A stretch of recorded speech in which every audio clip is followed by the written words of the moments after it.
I'm so excited to paint this dog. The reference photo is spectacular because the eyes are just gorgeously detailed. With reflections, you can see everything. We're going to make such beautifully detailed eyes, and it's going to make this portrait just pop. And then it's just this happy expression. I'm always excited to paint, but it's really fun when you just connect, just kind of feel what you're going to paint. You can grab all the supplies you need at paint333.com. I have a whole PDF supply list waiting for you there. The reference photo and tracing for Coco are in the video's description. We are going to start by masking, but before we do that, I want to take a moment to show you that I refined the nose. Especially, we're going to make the nose on Coco a little bit smoother, a little bit more of a kind of a traditional nose shape.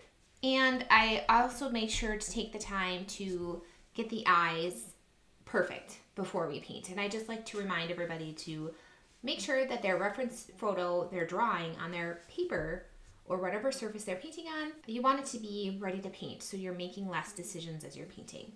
I like to apply my masking fluid with a pointy palette knife. I do use the back side of it. So I just dip it in my masking fluid. I'm using PBO masking fluid. And I try to kind of get some of the excess off. And then we'll just test it out on the paper. We can always rub it off if it ends up kind of applying in too thick of a way that we don't like. So Coco has some really cute whiskers up on the eyes. There we go. Sometimes it takes a couple little tries.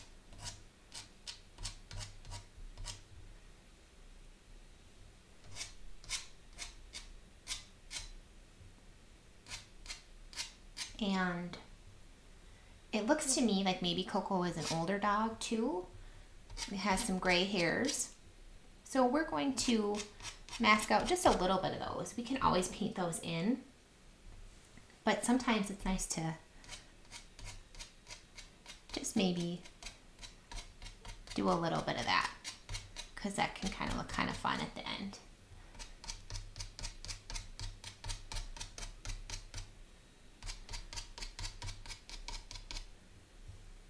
And then let's move down and do, I love Coco for the mix of white and black whiskers.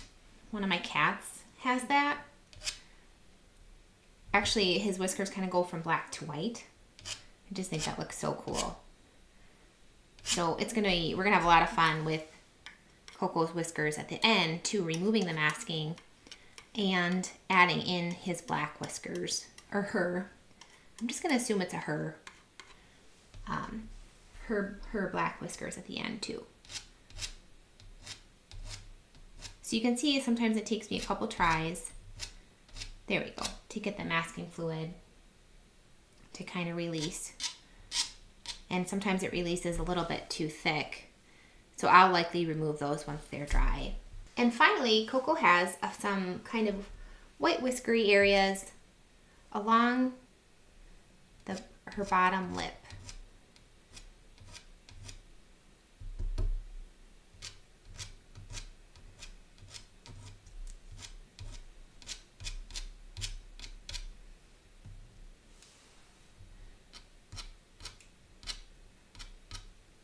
So that'll do it for the masking.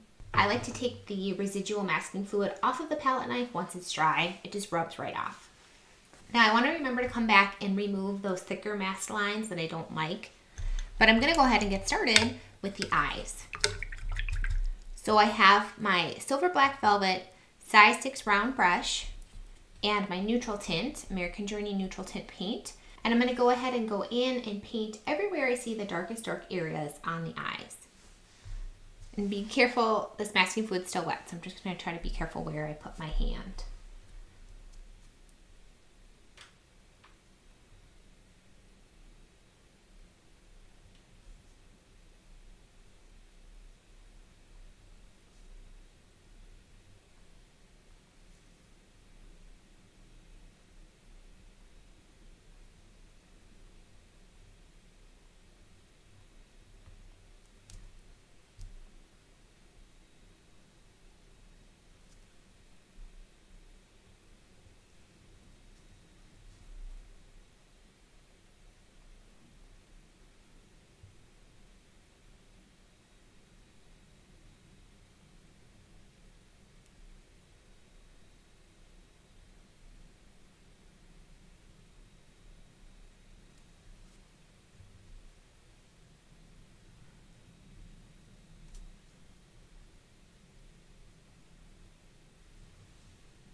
And then I like to have another round brush, size 6, that I just have wet.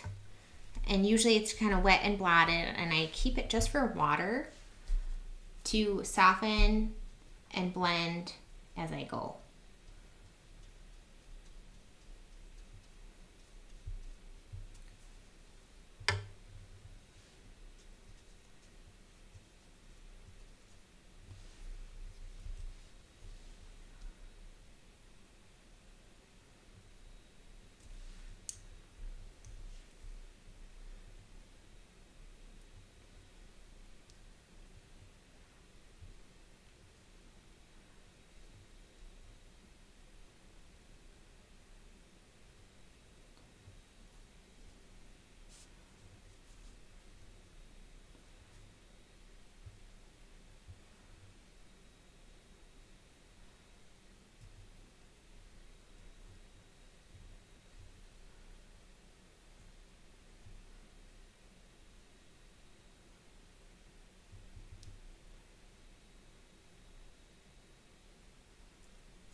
So I just kind of soften that black into areas where it's just lighter black.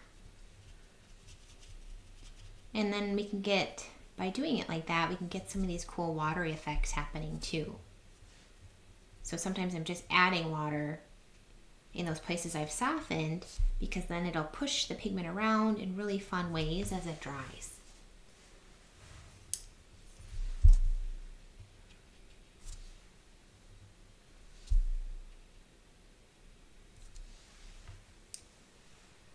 I think what I'd like to do too while we're on this eye, just because Coco's eyes almost have more blue in the pupil than black, I maybe want to work those in tandem. So I have a bunch more size 6 round brushes that I typically use for each of my kind of color families, so that I don't have to wash the brushes between colors. So I'm going to go ahead and grab a heavy mix of ultramarine blue and put that right where I can kind of see those bluer areas in the pupil, and always making sure to save room around those white, really beautiful reflections. And then I'm going to come in while that's still wet with my neutral tint and put my neutral tint kind of where that darker pupil area is. And then allow those colors to go ahead and mix together.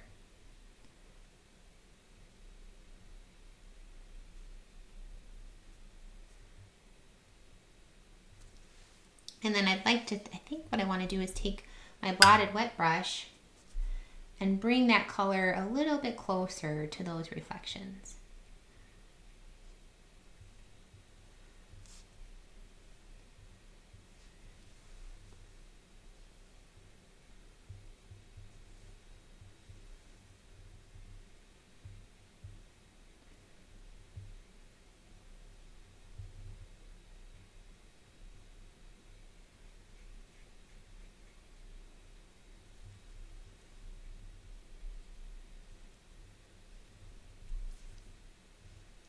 I'm just dropping in a little bit more water in some of those muddly areas to let them blend together. And since Coco has just a beautiful brown eyes, I'm going to go ahead and do a layer of purple around that blue so that we don't get green once we put in that brown. So I'm giving a heavy mix of opera pink. Now I'm just reactivating it. It's nice and dry in my palette. So I just take some water and I just scrub it with my brush until I can tell that it's getting really thick in the palette. And that's how I know it's going to be a nice heavy mix. And then I'm going to actually just take that same brush, grab a little ultramarine blue. Oh, you can't see it. Here we go. Here we go. So I have my opera pink and I made a nice mix of that with water, and I'm just grabbing some ultramarine and mixing it up in my palette first, just because I'm working in such a small area. Heavy, heavy mix on a nice loaded brush, because this is still wet. So we don't want to pick up the wet pigment with our brush. We want to lay it down. So it needs to be nice and wet. Let's leave that eye alone and go and do the same thing on the other side. Another heavy mix of neutral tint on my black velvet brush. And I just used this black velvet brush because it comes to a nice fine point. So we can get those really beautiful thin lines that we're definitely going to need in this eye. I mean, look at how much detail is in it. It's just gorgeous. I got so excited when I saw this photo. I'm like, oh, this would be fun to paint. Okay, let me think. A little black right here. Kind of comes around.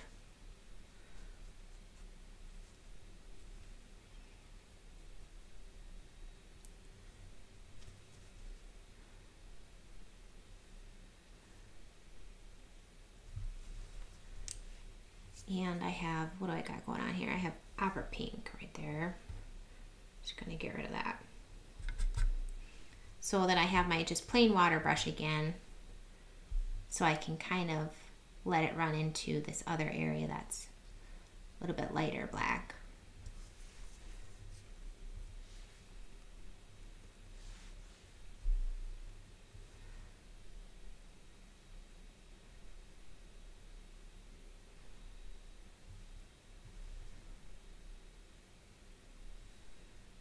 It's just such a pretty, I mean, you can just tell that this eye is shiny and has a lot going on. Really beautiful. I love it. All right, I'm going to take some of this black and move it around this beautiful reflection shape. There we go.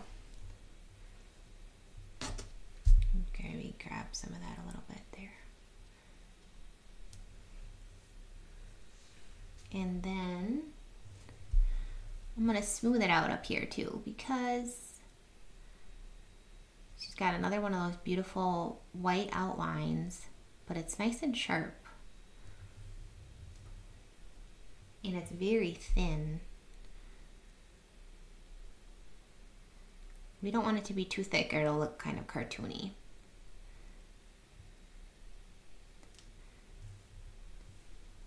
And then it kind of connects with the eye on this side.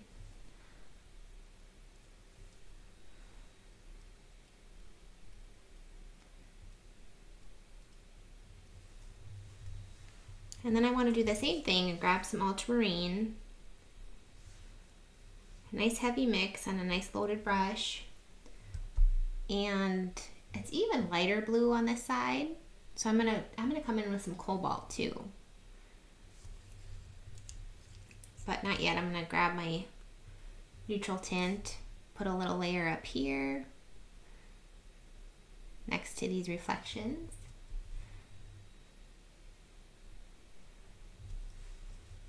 And then let's go ahead and drop in some cobalt. So another nice heavy mix of cobalt. And I'm going to put that right in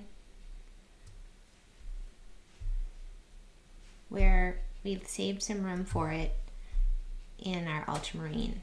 That ultramarine is very wet, so it's kind of crowding out the cobalt. So I'm going to drop in some more and make sure my cobalt is also nice and wet, so it maybe will push it away. Ultramarine really likes to be the star of the show. We have some cobalt kind of areas in the reflections. That's really pretty. We have that kind of over on this side too.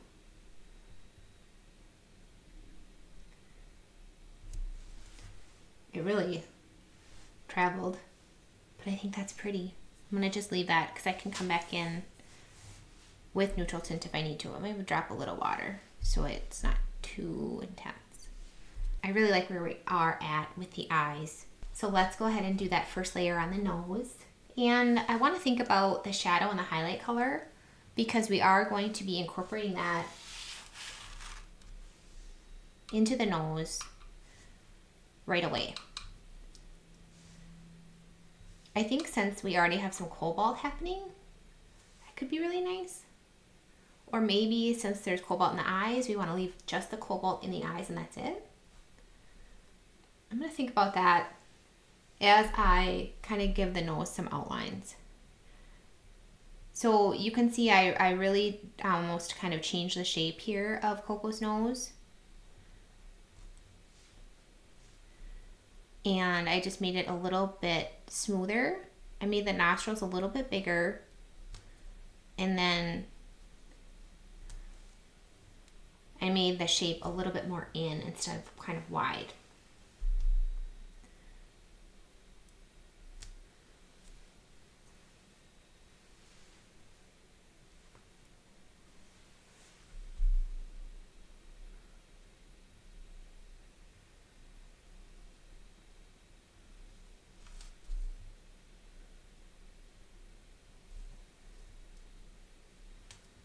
We're waiting for both the nostrils and the eyes to dry, so here's the fun part. We are going to move on to the tongue. Ooh, this is fun because the tongues go by so fast and they add so much color and so much expression, so much fun. I think maybe that's a big reason why I like this reference photo so much, is because of this big tongue that we get to paint. They're just so much fun to paint. So I am laying down water. We're doing the 3-step process where we paint with water, drop in color, and then finish with texture techniques. And that's kind of the general rule of what I do outside of heavy detail areas like the nose and the eyes. So now we're moving on to more like the 3-step process way of painting. So I'm going all the way to the edge of the tongue, and I tinted my water with opera pink just so you can see it. You do not have to do that. You can just paint with water. And I'm not going quite all the way up to that lip because I want to make that edge with a grainer brush, because that edge is clearly very furry and not smooth. So leave yourself a little bit of room at the top. Okay, it's really pooling at the bottom, so I'm just kind of bringing some of it back to the top, trying to even it out a little bit. Okay, this is gonna be a lot of fun. I'm going to go ahead and come in right away with opera pink, a nice heavy mix and a nice wet brush. Remember, we need our brush to kind of match the wetness of the paper in order for it to actually lay down paint. If I come in with a brush that's drier than the paper, it's just going to pick up the water we laid down. So let's just drop in this opera pink. And we also want to keep in mind that the dark side of this portrait is this left side. So we're going to concentrate our shadows and our shadow color to that side of the portrait.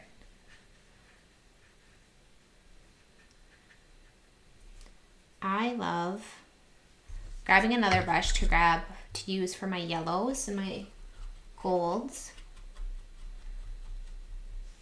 I love the bright side of this tongue. So I'm going to be heavy-handed with this yellow.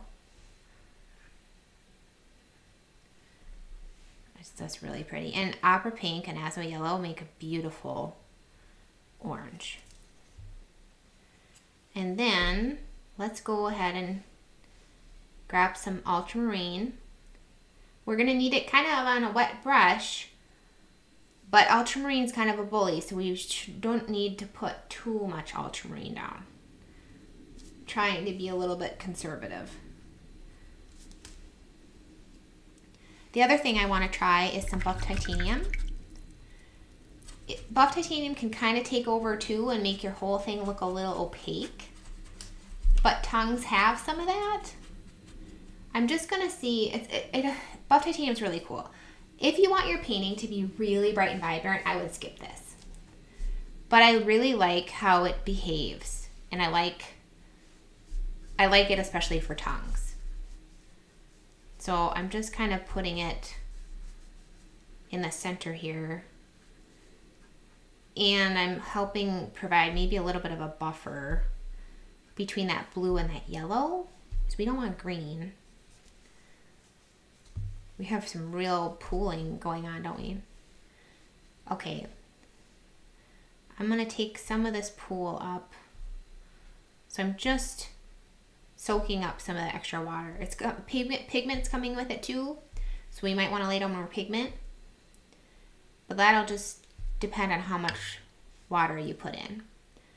And I'm kind of going to see if I can facilitate this to mix. I don't want to mess with it too much because I like when it does cool things on its own. I'm putting it, so now I'm just kind of like fussing with the color, seeing how things are mixing, seeing if there's anything else I need to do.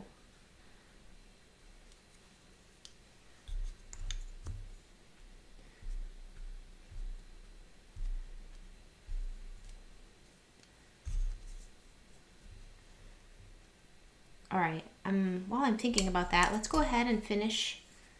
Gosh, this is really pooling, isn't it?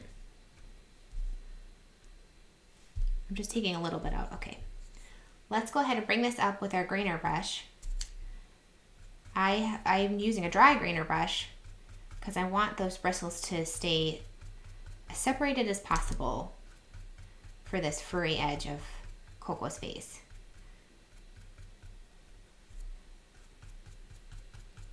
So we're just pulling that color up into the dry paper to give that furry edge, to make that furry edge happen. The other thing I wanted to do too is let's pull on this side. Let's pull some color from the tongue into the gum line, because that could look kind of cool.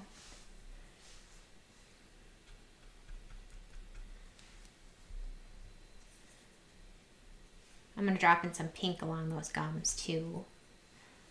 And I came really close to this top edge right there, so I'm going to go ahead and use my grainer brush here too.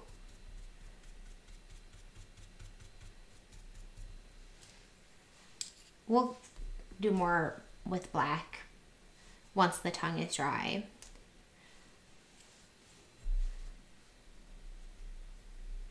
So I'm dropping a little bit more blue. Sometimes I squint my eyes to see like the colors without seeing all the detail.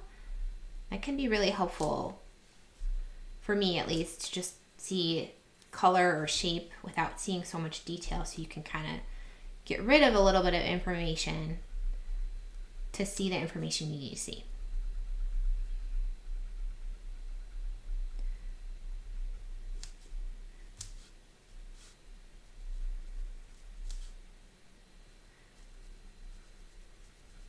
I want to bring this color down a little bit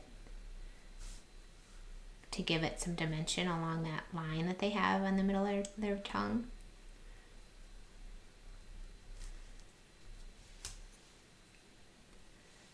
But I really like what's happening with the yellow and the orange and the granulation.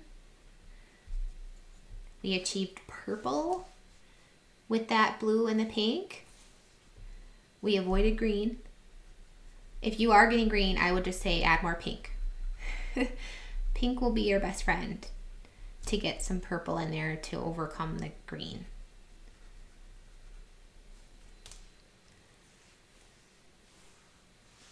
That's so cool. I even love that buff titanium kind of muting it a little bit, but not in a way that's taking away from the vibrancy of it. All right, I think I'm gonna just go straight up yellow for the highlight color. Seeing this tongue, it's just really cool. I like that. So let's go ahead and do the nose. If you've seen my other videos, you know that I try to plan my paintings like with the techniques and the colors and the steps before I start. And I didn't really do that with this one. I think I was kind of a little too excited to get started. Like, just really excited to paint this guy. Which is awesome. So, and I don't know, I couldn't figure it out what colors to kind of incorporate. And sometimes it comes to me when I'm painting. So let's go in and do some blue and black And we'll get some purple on the tongue or on the nose. So I just have my heavy mixes, and I'm keeping the blue and the black where the darker part of the nose is. And it's hard to see, this nose is challenging because it's harder to see where those values are because her nose has so much texture. But I'm just kind of going with how I've painted, oh my gosh, hundreds of noses. So I'm just kind of going with that. We'll figure it out. Okay, we did their neutral tint. I'm coming in with Opera Pink. Nice heavy mixes here so they actually lay down into this big pool of water. Then I'm going to come in with my plain water brush and maybe just say, hey, you can go over here. You can explore a little bit.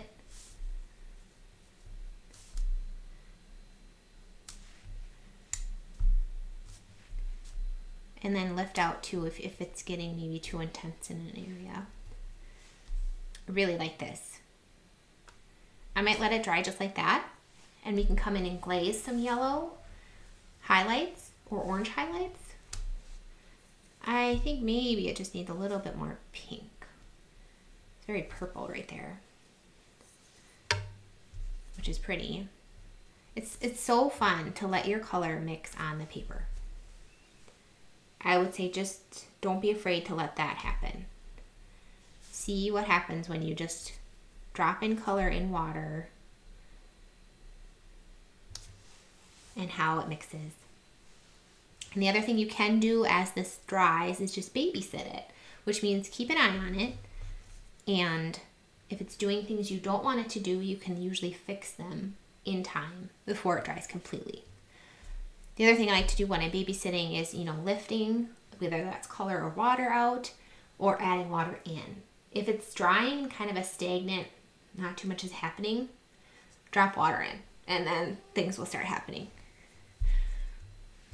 This is pretty though. And I do like how dark it is because Coco's nose is very dark. So we like that. Let's move back to the eyes. Let's have a lot of fun. Let's add in that brown color. So I'm going to do this onto the dry paper. It'll just give us a little bit more control.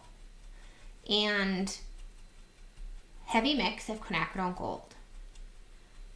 So I'm just reactivating it with water, scrubbing it till it's really thick so I know it's nice and heavy mix on a nice wet brush. We want this color to pool because then we will have more time to work with it.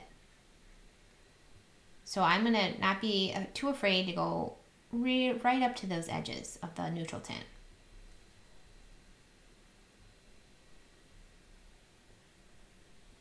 And I would just say just be careful because this nose is super wet. So you don't want to touch it.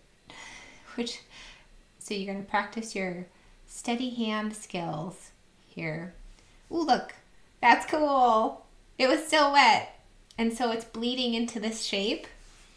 Oh my gosh. I wish I would have thought of doing that on purpose, you guys. That was just an accident. I just want to stare at it. It's so pretty. Okay, it did make me think though, oddly enough, to get rid of the masking that's too thick. So I'm going to just erase. I'm going to keep that one, but I don't like this one. I'm using my kneaded eraser just to pick that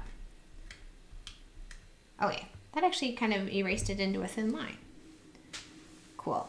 Oh my gosh, how cool is that? So I am, sometimes my brushes switch themselves. So now this is just my water brush here. And I'm going to go ahead and pull some of that into the smaller shapes that we have in the eye, just kind of smoothing it in.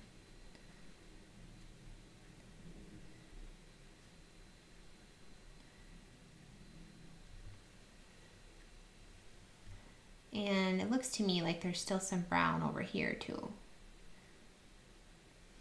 I love what happened there.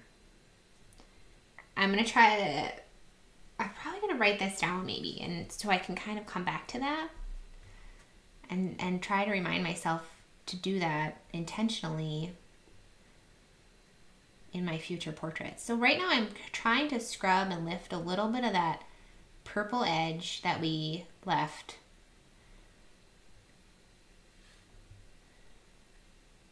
And I want it to kind of bleed into the outside edge of the iris. So I'm kind of scrubbing this neutral tint edge too a little bit. And what I also want to do is come in with some purple. So we mixed up a little bit of purple already in our palette. And I'm going to go ahead and lay some of that down along the edges. Now it's kind of bleeding out, so it's not really quite staying where we might want it to stay, but that's okay. We can come back in with another layer.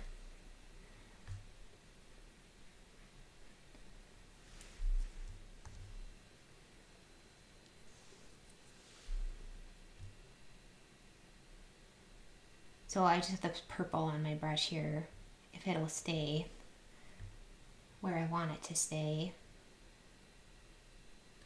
I'm letting that purple kind of go too in this wet area. How cool does that look? Let's do the same thing on the other eye. Nice heavy mix on a nice wet brush, quinacridone gold. Make sure we just steer clear of the white reflections.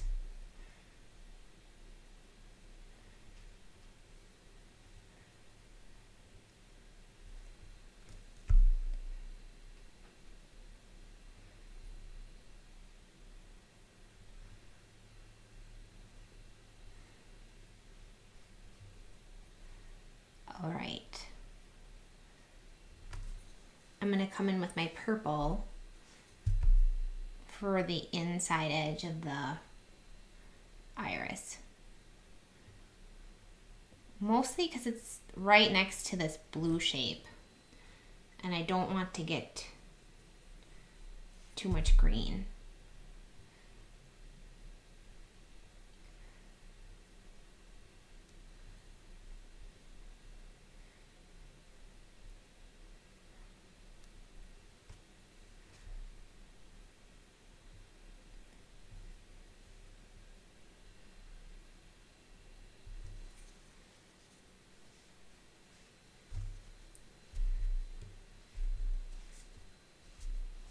Now I'm still babysitting this nose.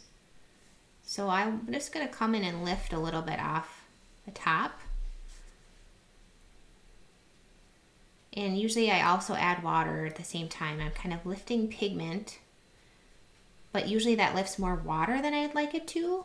So I'll lift some pigment and then I'll add some water because I want that water in there. That's what's going to make it look really cool once it's dry. So I'm going to put some more on this side too, and it'll push the pigment around. Kind of look really cool. All right, happy with that. Let's continue, finish the eye.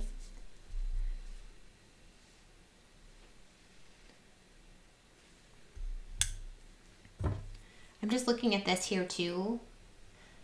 I'm going to see if I can scrape some of these while it's wet into this lighter hair area. Since this got pretty dark.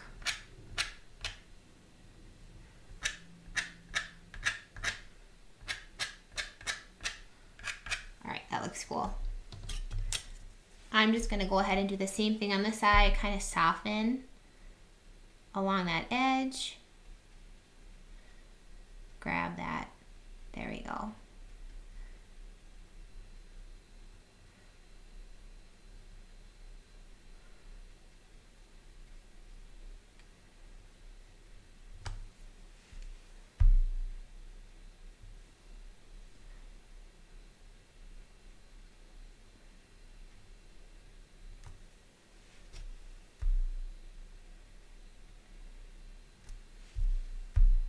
I'm just kind of softening those shapes together in a way.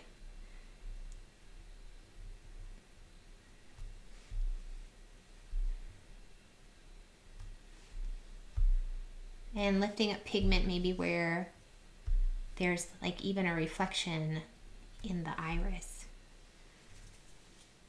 I'm going to drop a little bit more purple here. I like that a lot.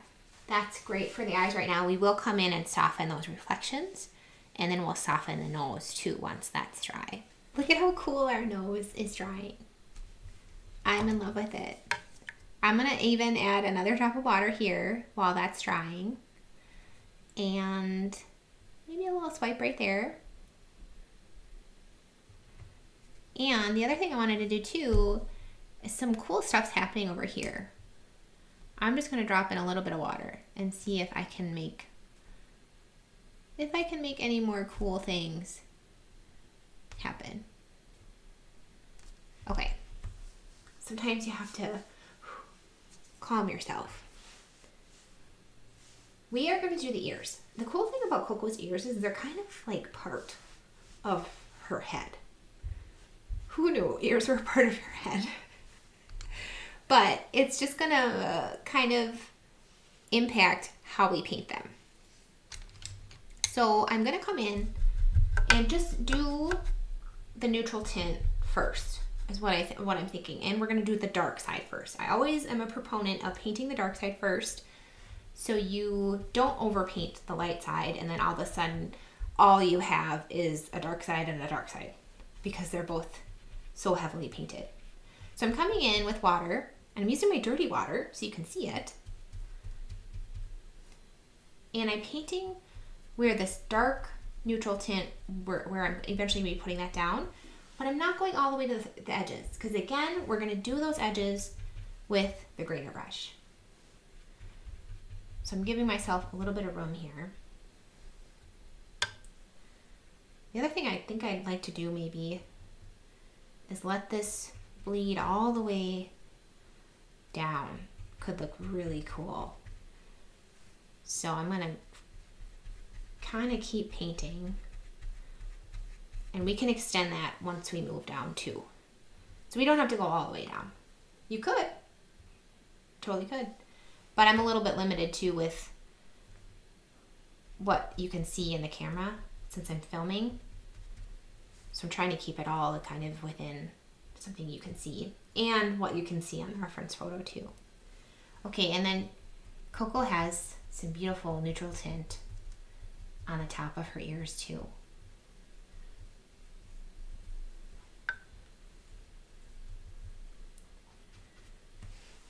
So then, coming in, the nice heavy mix of neutral tint. Really, really heavy. And on a nice wet brush. Put that right in the center of those areas you just painted with water.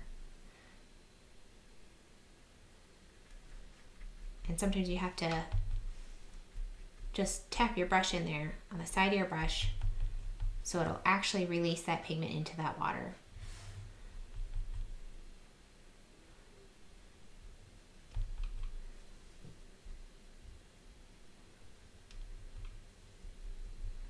And I'm going to bring this down, up or down.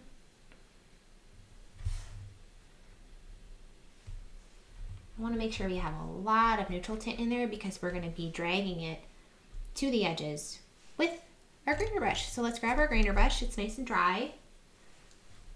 And I'm going to go ahead and see if we can get some fluffy edges here. I'm even picking up a little neutral tint.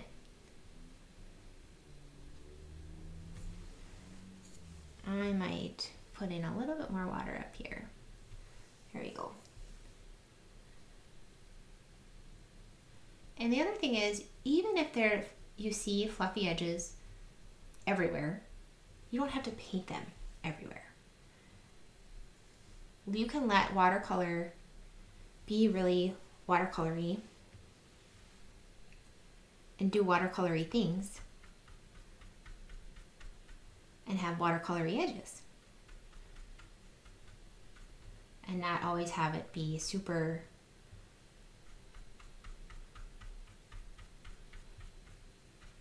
accurate either. So we're bringing this into, I'm really grabbing some of that that's pooling around here and kind of bringing it to this greener brush edge.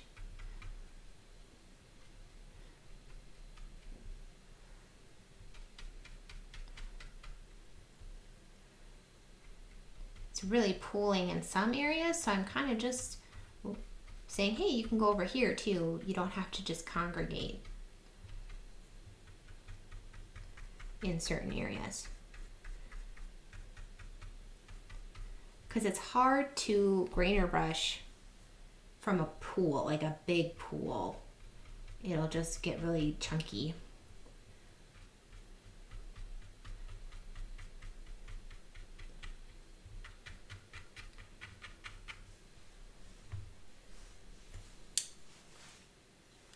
We have time, because this is very wet, so I'm going to come in with some buff titanium.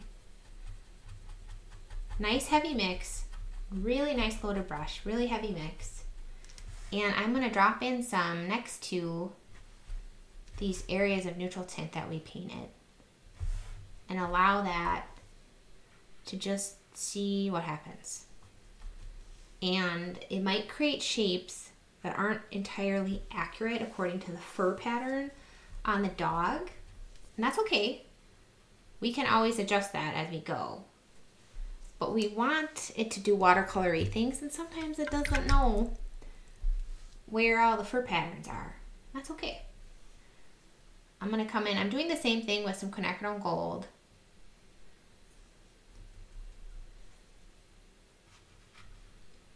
And painting around some of these shapes that we painted. I'm debating in my head if I want to add some aqua pink, and I think I do. So I'm going to add, again, another heavy mix, put it right next to this quinacridone.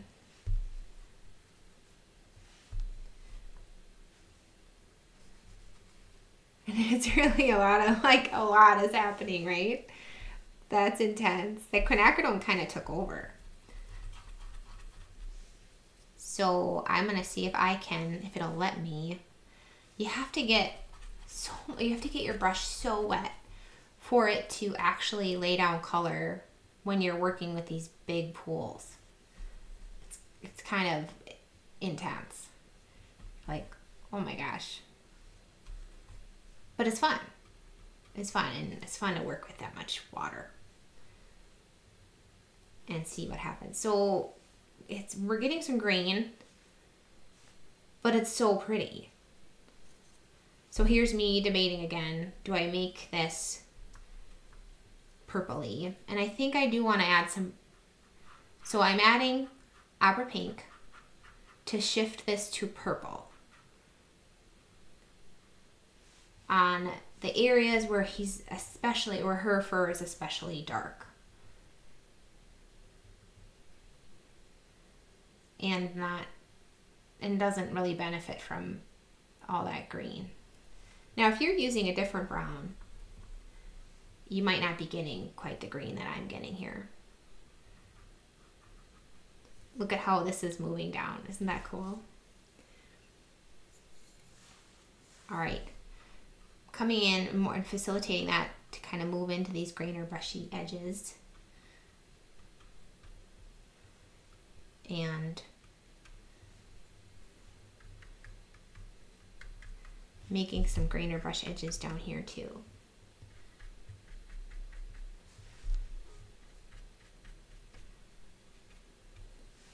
I love that.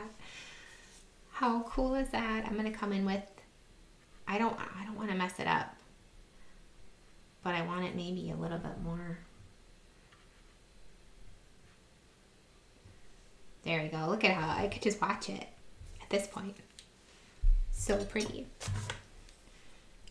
I think I'm going to just I have a size 2. I'm going to see if I can put a little water here and catch just a little bit of this and make some abstract furry shapes. That looks cool.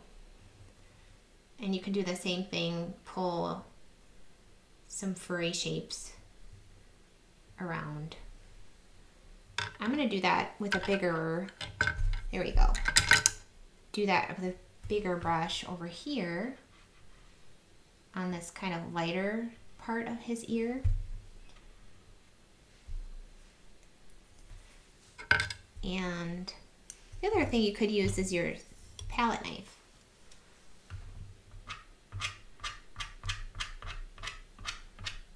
And scrape some hairy shapes. And get some nice hairy detail with that. Fun. Alrighties. Some grainer brush here. I'm letting it even get a little bit chunky because it's like a gray color here, and then that looks really cool. This is so pretty. I hope it dries like that. Sometimes it's really pretty when it's at this stage and then it dries and you're kind of like, well, what happened to it? I don't know. I don't know how it's, I don't know. I don't have all the answers, guys. All right, I want to blend this, but I'm wondering if it's too wet. I don't want them to blend together completely. Let's see, okay, this might work.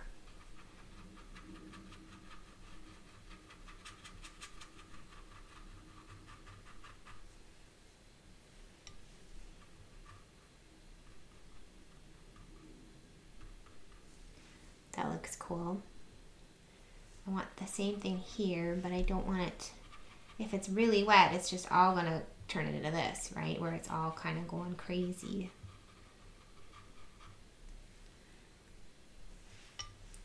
Because this is very wet, so I might wait on that one. This isn't quite as wet.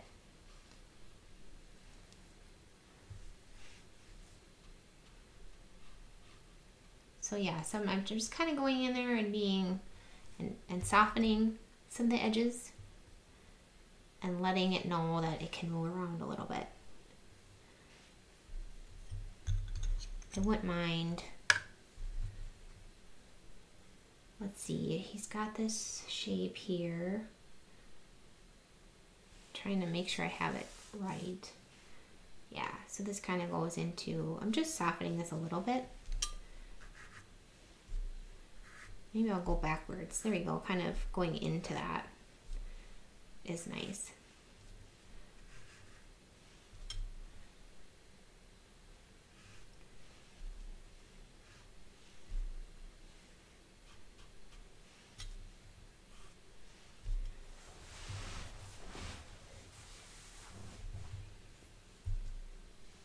All right, I'm happy with that. Still babysitting this nose. I'm just seeing maybe if we want to, I'm just kind of lifting some of that pigment out at the top there. I like that. It looks nice. All right, while we're here, what do we do while we're here? I don't always know. I think it'd be fun to go ahead and finish kind of the dark side on the face. Let's make it easy. Let's start with the forehead shape. So I'm gonna go ahead and let this bleed into the dark areas. Grab water, just kind of let it bleed into the rest of the dark on the forehead.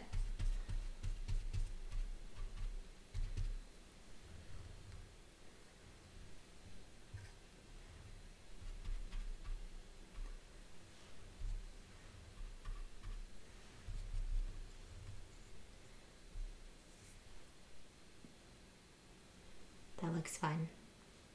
I'm still thinking, I'm trying to think about the colors. The other thing is I don't need a ton of color because this dog has so much color already between the tan fur and the black fur.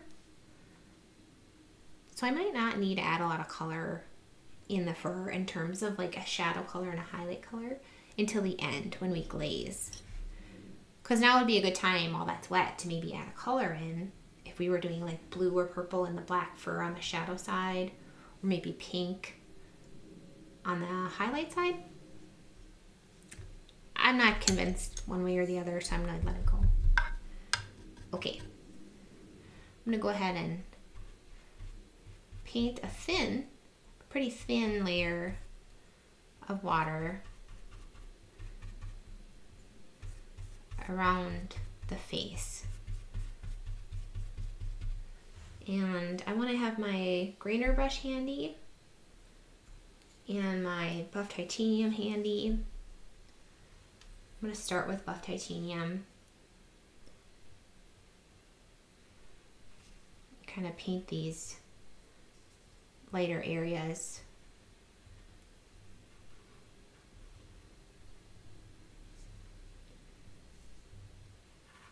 And I'm bringing it over into here a little bit too.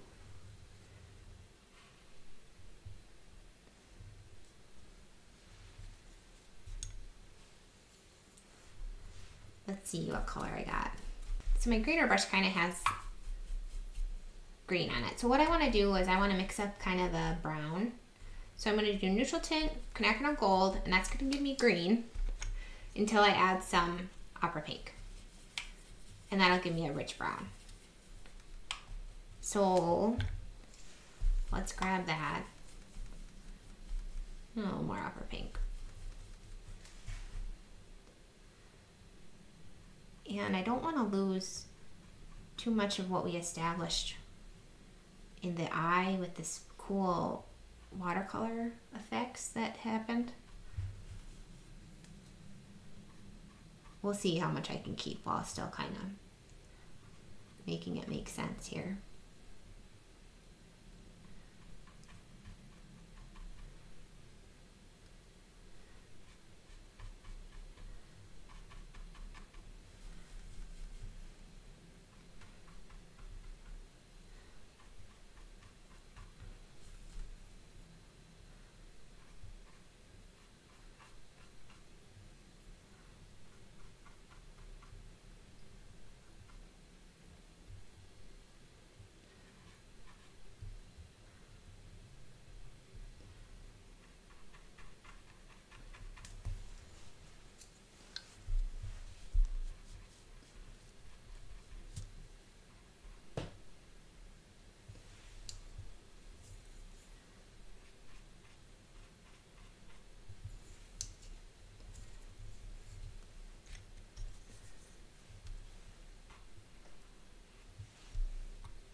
Now I'm just taking a wet flat brush and softening some of those grainer brush edges that I made.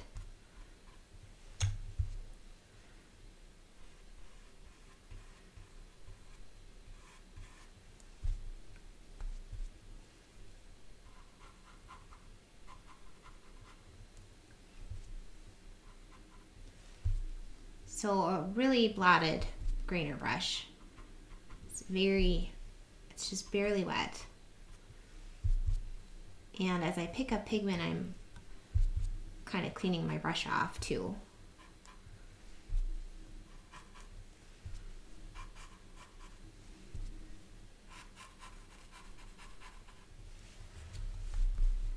That looks nice. I'm gonna see if I can grab some quinacridone and make sure this is gold enough.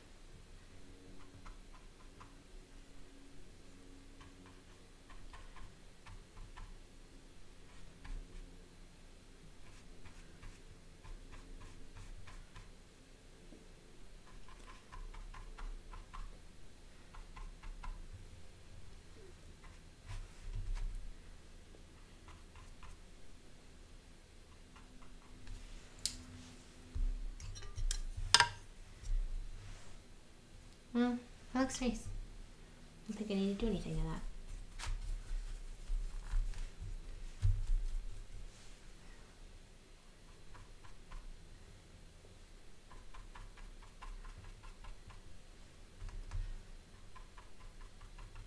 So I'm just picking up some brown and some neutral tint and dropping it in to get the values right.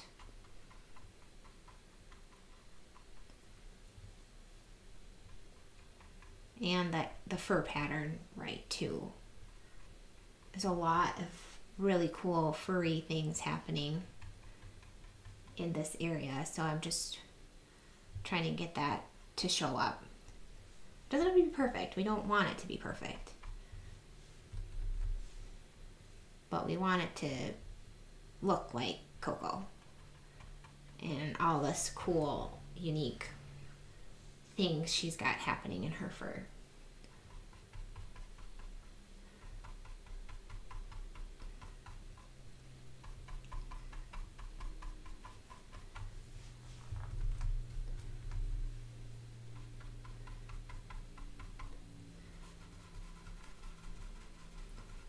So very kind of dry grainer brush, putting in some of this cool texture in her fur. And it's kind of nice because it deposits pigment and loses it as it goes, so it's just kind of getting naturally lighter towards the light side.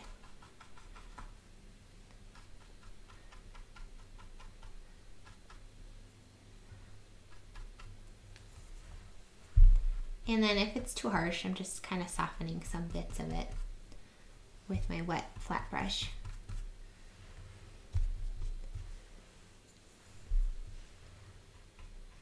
And you can see how it's cool when you lay down the grainer brush in an area that's just barely wet, how it's already, like, it makes it soft. It lays it down in a softer way, which is nice. Let's go ahead, while we're here, and do this cool darker area right above the nose. Since we have our grainer brush kind of loaded with some color.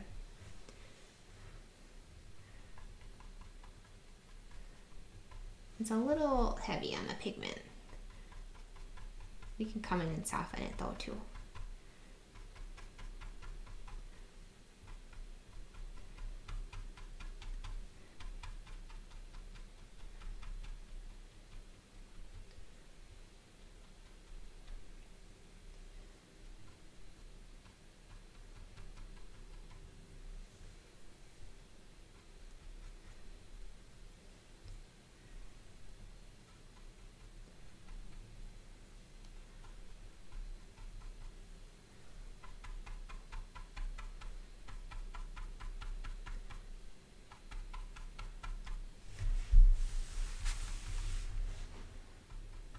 So I'm just kind of getting that value again, coming in and taking advantage of the wetness of the paper while it's like this to get some of those softer grainer brush edges. Kind of looks nice.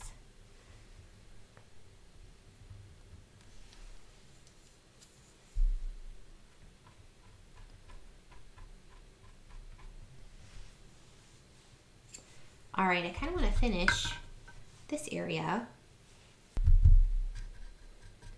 So let's go ahead. I'm going to just put in another thin layer of water. I have to be careful, right here is very wet. So I don't know if I want to quite go all the way to that area. So I'm just going to a nice thin layer of water so we can kind of lay down a little bit of texture and a little bit of color right here. Again, we're just working with the dark side first.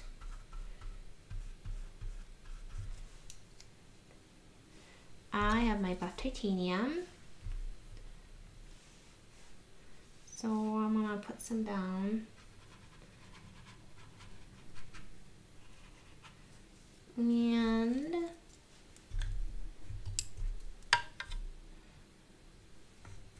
grab some gold too, because Coco has some pretty gold areas too.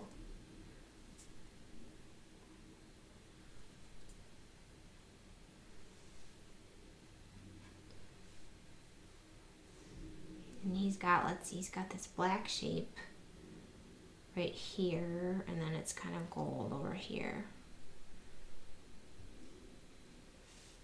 Okay, I like that. I'm just gonna let that blend into this buff titanium we already put down. Just softening it around in a couple places.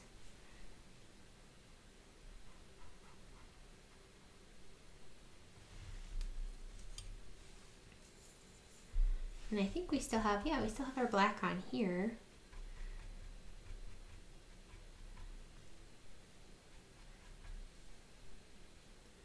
Let's see, about halfway down, when this stuff stops.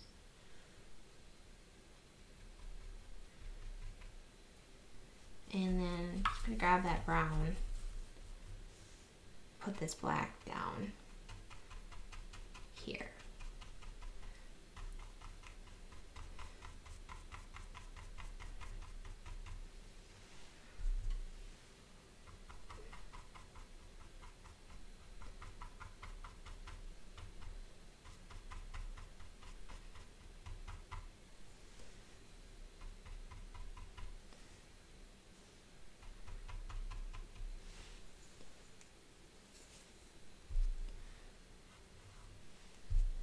And just softening some of these spots that, I don't know, sometimes they just look a little too much, a little too tight.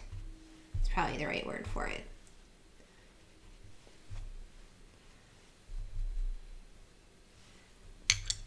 And then, let's see if this is still wet. Nah, kind of dried pretty fast. Just kind of rehydrate it here.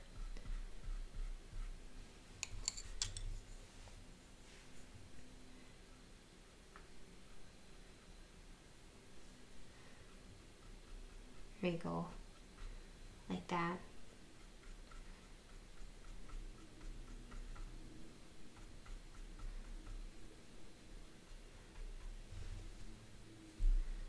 And I think it would help me if I gave myself a little bit of a roadmap in terms of where her little gum line is. So I'm gonna lay down a heavy mix of neutral tint on the bottom of the gums here. Heavy mix, make sure, try to keep it wet. Doesn't have to be pooling, but we are gonna grain or brush the edges, so we wanna think about that. I dropped some water right here, so I'm just gonna lift that up with a Kleenex. If I would have caught that faster, it probably wouldn't have picked up so much pigment with it, but that's okay.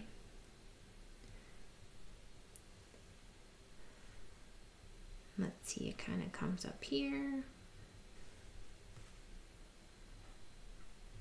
Okay, let's get our grainer brush. I'm just gonna wet it and blot it and see if we can kind of get ourselves a little bit of a furry edge at the top.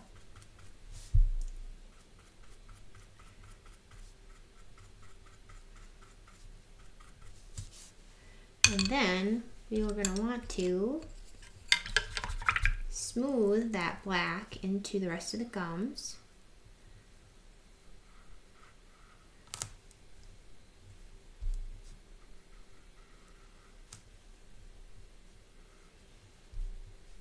And I'm not being afraid to put too much water in there because it'll just dry in a cooler pattern. And oh my gosh, hopefully this didn't happen to you because you didn't drop water there. Because you have your water and your paint on the same side of the painting. Unlike me, who has it on opposite sides. I'm just blending this in. It's now part of the shadow.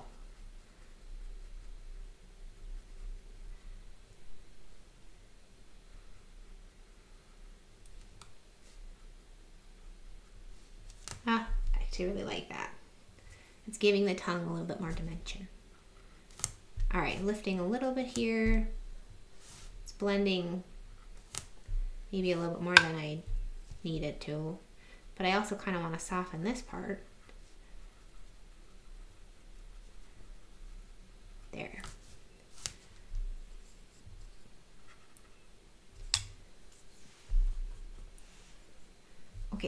I dabbed a little bit of this off.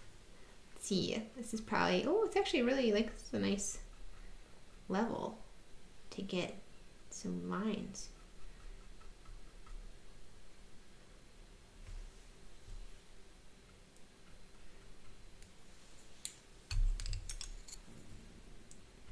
And I just have my flat brush ready, nice and handy to soften.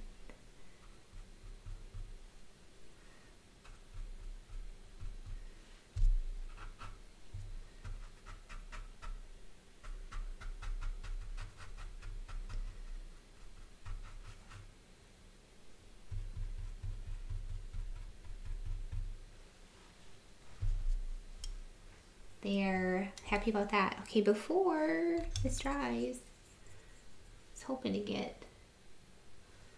pull a little bit of this. Technically, I think this fur is kind of coming down from maybe a little bit below the gum line. I think that this could look kind of cool if we did this though.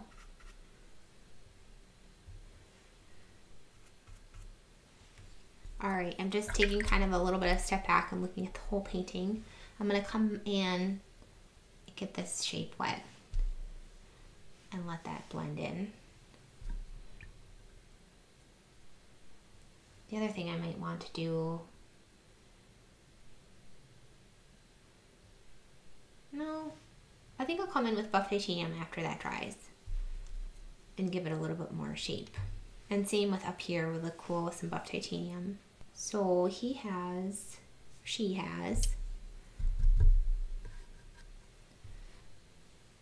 her jaw kind of comes down here. I grab some buff titanium and a little bit of gold.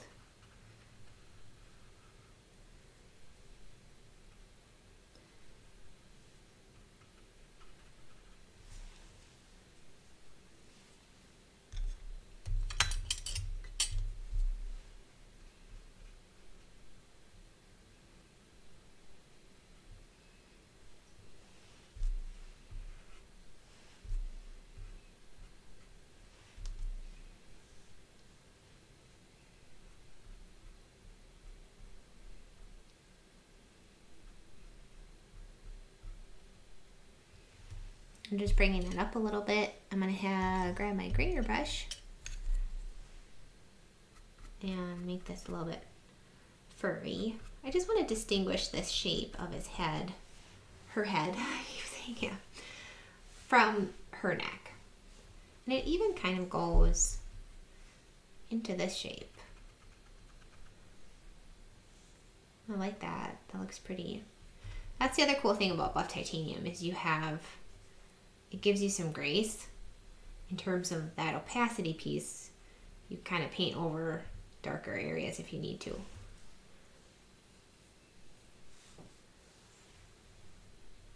It's bleeding into that, but I think it's really pretty. I'm just going to pick up a little bit of it. Don't really need it to go crazy, but I like that. I'm going to let that happen. See how it goes.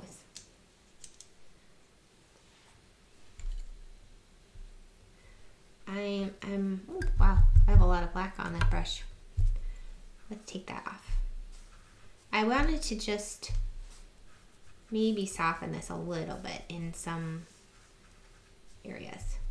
Not a ton. Okay, we have zoomed out and we're gonna go ahead and work on the body. We're really going dark to light here, even with the ears. Pretty fun. So this is gonna be a lot of fun because there's a lot of hairy overlap. It's gonna be fun to paint. Buff titanium will take care of this. I am confident. I'm confident enough.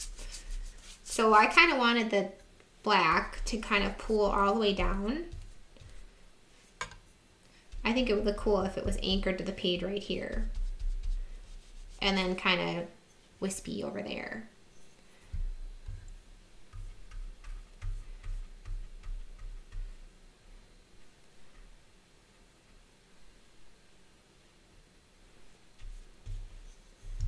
So I'm going to start with buff titanium. And I have a little bit of quinacridone in my palette too. We'll see how it goes. I'm kind of putting it right along the edge of where I'm going to put the black. And I'm going to put a little bit of gold over here too. It's almost like gold has become our shadow color, which is kind of surprising. But that's how the lighting is in the photograph. You can kind of see that she has this glow on the dark side. That looks really cool. So I'm going to come in with my greener brush and neutral tint. I'm going to see if I can mix up a little bit of that brown as the color that I put next to the quinacridone. And by brown, I basically mean neutral tint plus opera pink. I'm just giving myself some opera pink here.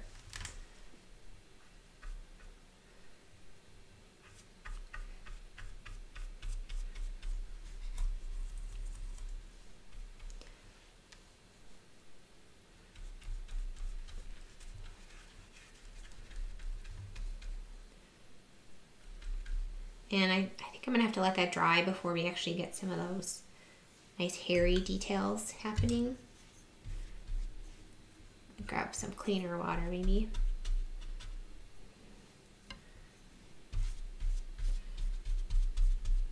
I'm just letting this kind of color move around. All right, let's see if I can grab, actually before I do that, I'm gonna just let this move up a little bit in a soft way. So I'm kind of just almost pushing it away, but softening, but making sure that edge is still nice and wet. I like this highlight under the tongue. I think that looks nice. Okay, I'm gonna put this neutral tint on the outside edge, and it's going into the area we didn't even paint with water. So a nice wet area too.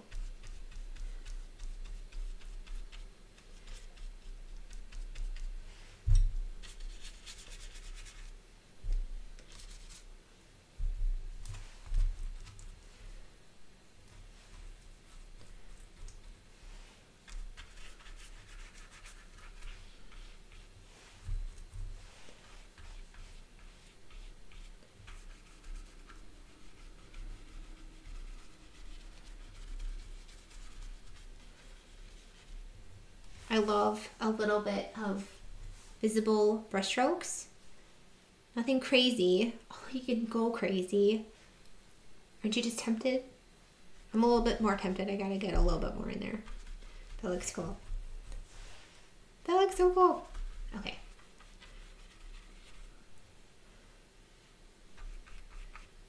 I want to see if I can get some drier, greener brush lines too.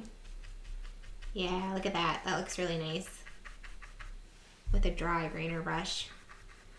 Getting that really fluffiness that she's got. She's so fluffy and I just love that. I want to make sure I capture that. That looks so cool. Now I'm going fluff crazy. That's the one that you have to be like, when you find a technique that you love, you have to be like, restrain yourself a little bit. Doesn't need to be crazy. Okay, we have to keep in mind the hairs, the white hairs, which we're negative painting right now. So I'm trying to get that in there.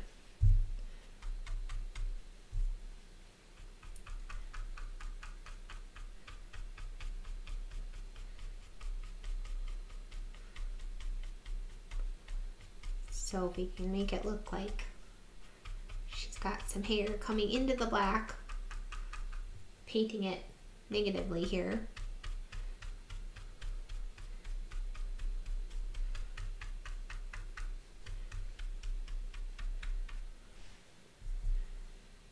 I'm also kind of drawing up some black back into that pink too.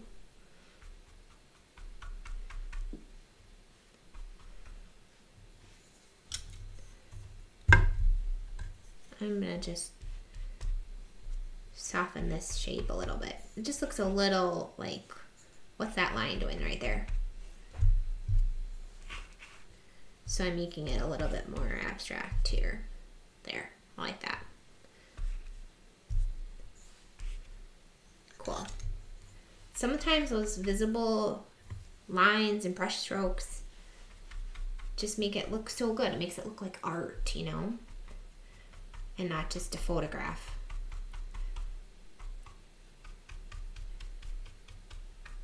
So we're just taking advantage of this area while it's still wet. The other thing I want to try is scraping. I still have masking fluid on here, so I'm just gonna rub that off. I like how this is kind of, oops. There we go. That looks cool.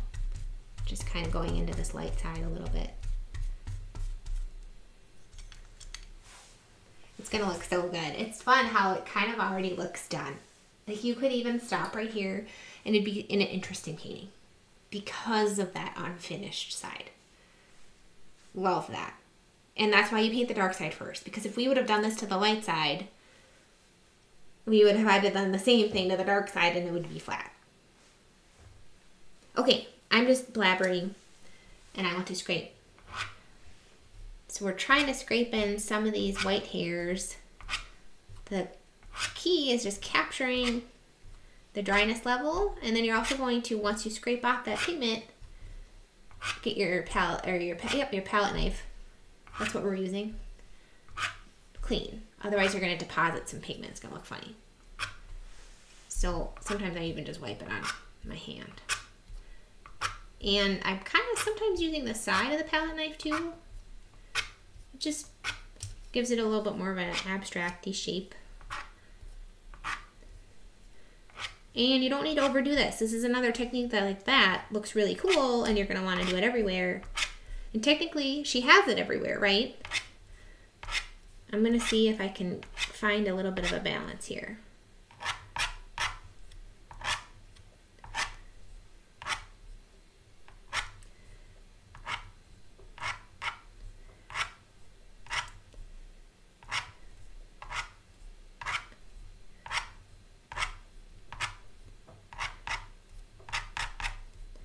Watch me say don't put it everywhere, and then I'm going to put it everywhere.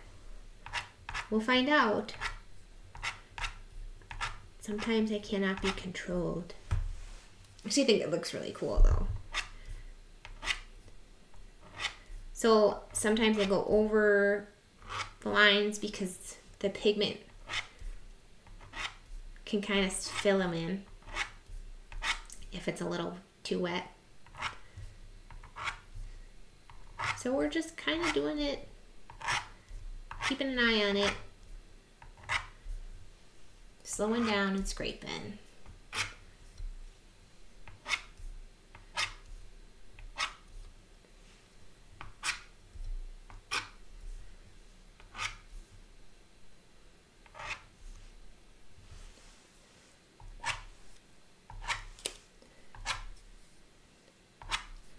Oh, see, here's still too wet. It kind of looks cool though. I might keep it going a little bit, because it might look cool even to have some darker scrape lines.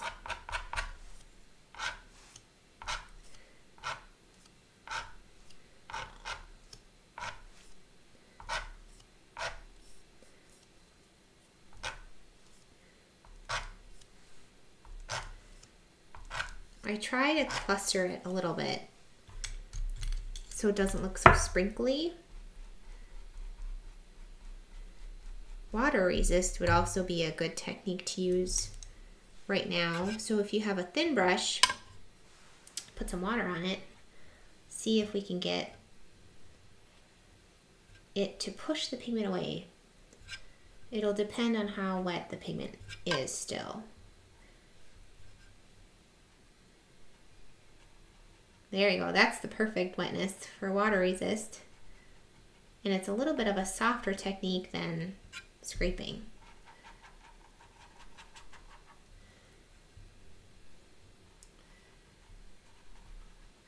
So really getting it over here.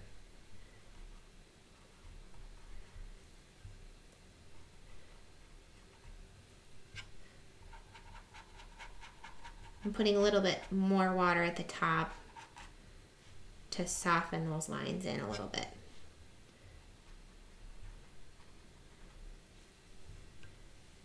That looks so cool.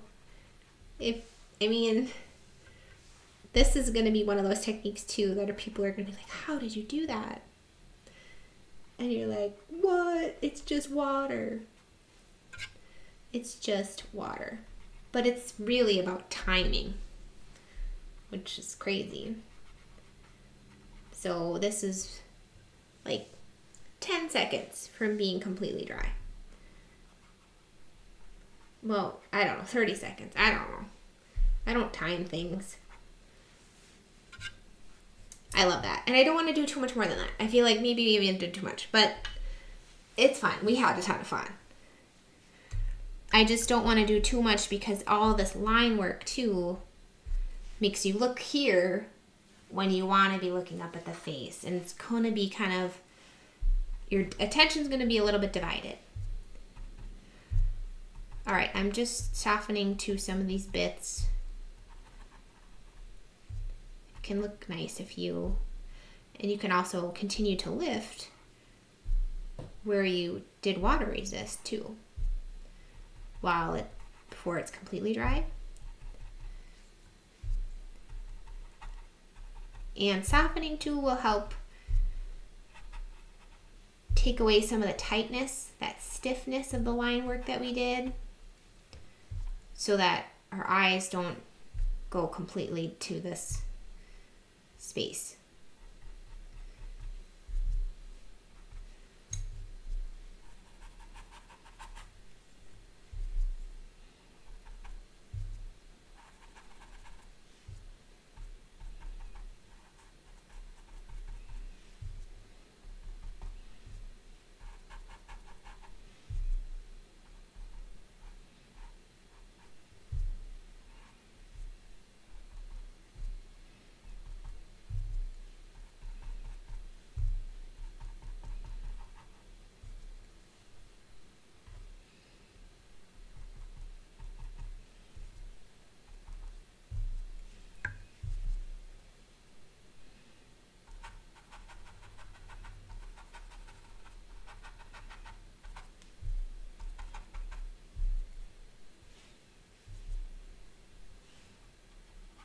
So we did a lot in this, a lot of techniques right here, which is really fun.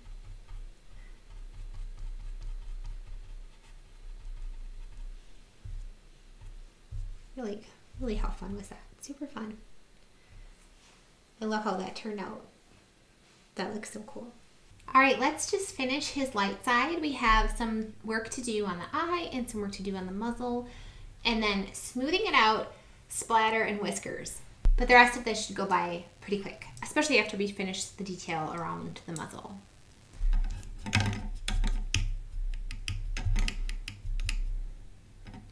I'm just gonna come in with a heavy mix, opera pink, and then we'll do some neutral tint, and then we'll kind of pull that color in to complete the gums on this side.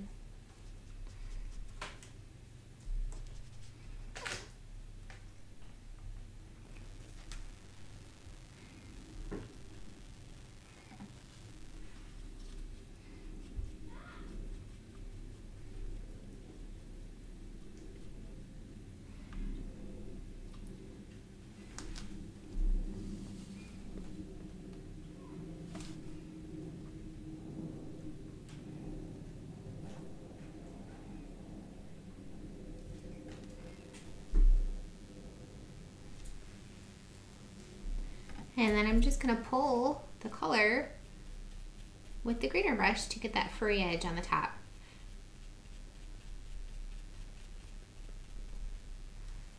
And I'm gonna hit it with a little bit more water to lighten it up, make it dry in a cooler way, and also lighten the color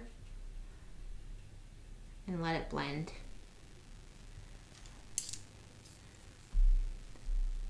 I'm just gonna pull a little of those hair details down here too while that neutral tint is wet.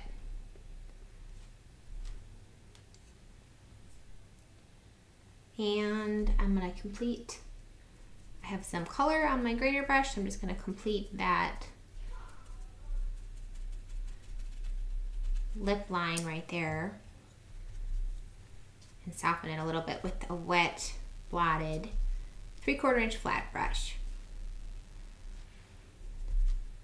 And making sure I just don't overdo this light side. So I'm going to go in with a nice thin layer of water on the light side of the muzzle. I'm going to pull in some color from the nose. So I'm just touching into the nose here.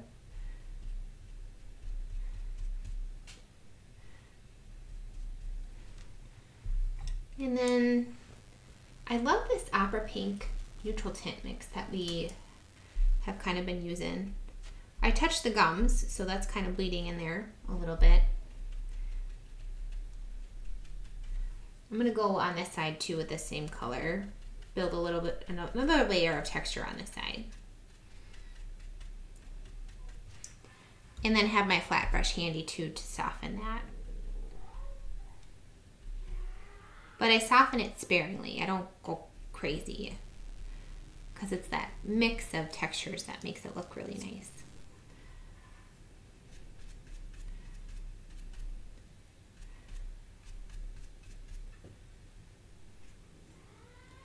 Just doing some kind of sparing brush strokes to get that texture right. He's got some really, she has some really pretty variegated black and white in her muzzle.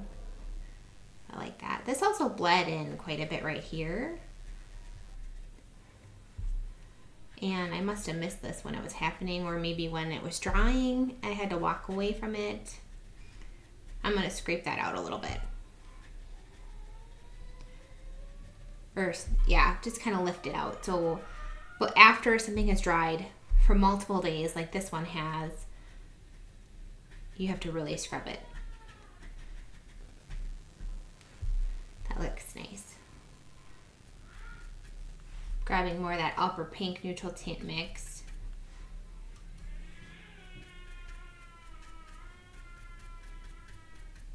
There we go. I have some of that neutral tint on kind of a dry grainer brush, so I'm also giving some more of those hair textures, especially coming right out from the nose. That looks nice.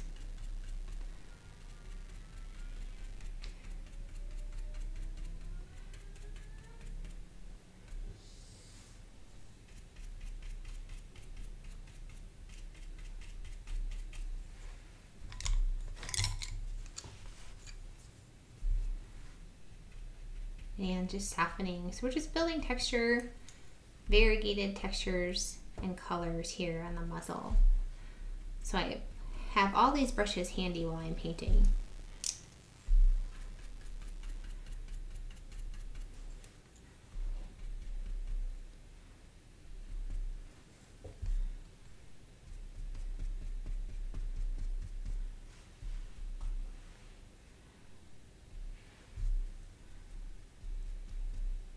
And just having it be a little bit more softer, more of a suggestion on the light side.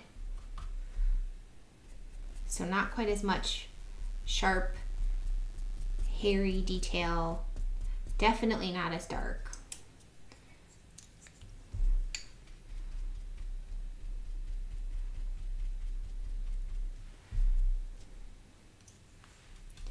And I just like this opera pink neutral tint mix as kind of almost a substitute for where the black hairs are.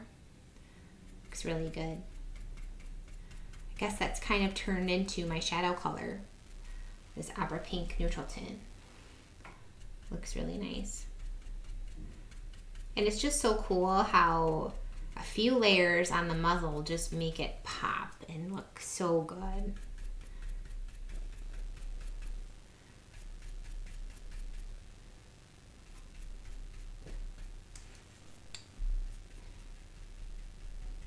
And then I'm also kind of softening some of these harsher edges too with my flat brush.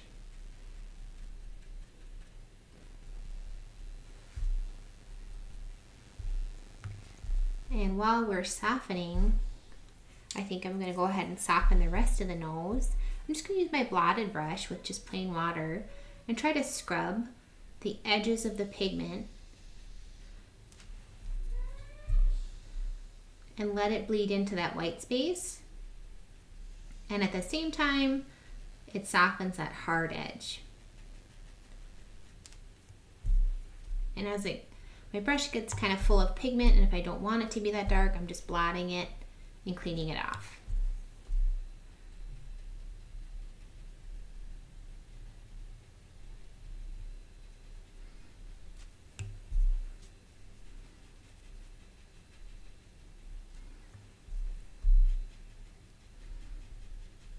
And I found that having a little bit of a highlight right around the nostril on the dog noses and cat noses can just really make it pop and give it that dimension.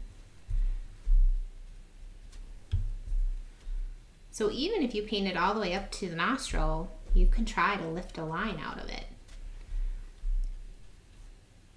Lift a little bit of a highlight right around it. Make it kind of come back to life a little bit.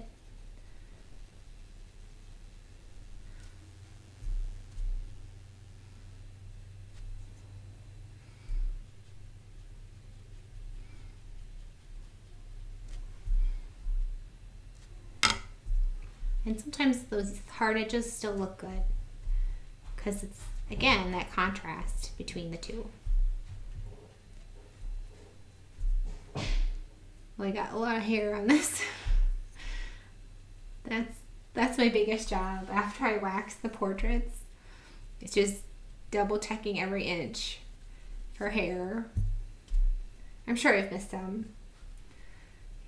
It's just part of the technique and texture of the watercolor. It's so lifelike because there's actual cat hair on it. I'm joking. That's terrible. Oh, funny. I'm trying to keep this a little bit more white on the highlight side here.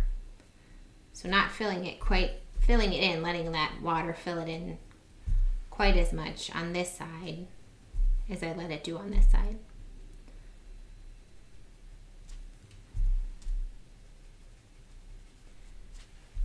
And keeping some of the sharper edges. That watercolory edge look really good.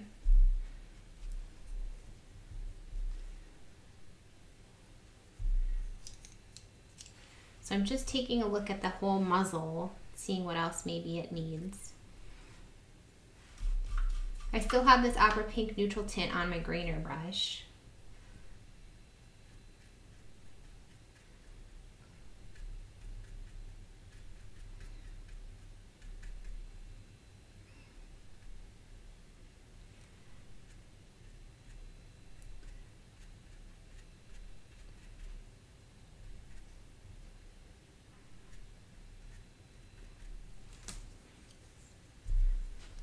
So I'm just getting these little details that we want around the muzzle, because that's one area that I like to have be in focus. But the cool thing is you still have those watercolory moments in the nose, the tongue, and the gums. So even though it's tighter and it has more detail and it's more generally in more focus, you still get these like here and right there. All those moments that watercolor just does watercolor things. So I'm just kind of getting this little lip. I lifted some out and I have some grainer brush for coming from it too.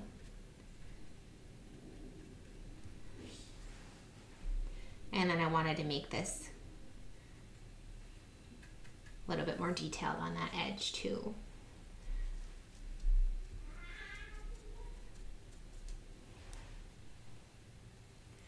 And she has kind of that same thing happening over on this side a little bit too. So I'm just softening this over here. And I'm gonna just put a little bit of hair. So you can tell there's a little bit of a fluffy, hairy edge happening right there. Kind of dropping in water here, more so than lifting it. And it'll push that pigment towards the hairy edge we just made with the grainer brush. Kind of doing a similar thing just by simply softening the hairs that we already made down here. That looks nice. I'm gonna add a little water here to that lifted edge maybe. It might be too dry now to do much of anything, but we'll see. It could do something cool. And at the very least, it'll just do nothing. So we may as well try it. So I still have this neutral tint, opera pink, and I really try to get my grainer brush so it doesn't have too much. I'm gonna see if I can get some of these hairy moments a little bit more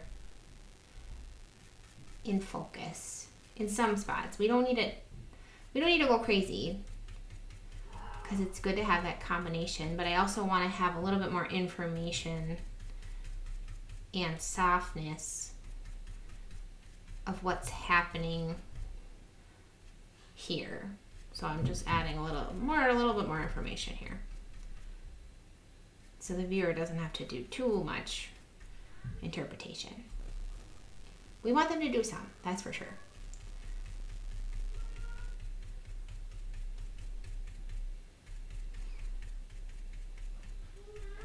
Yeah, bud, you can come in. I can't really hear you. I think you gotta come in, okay, bud? Can you come in?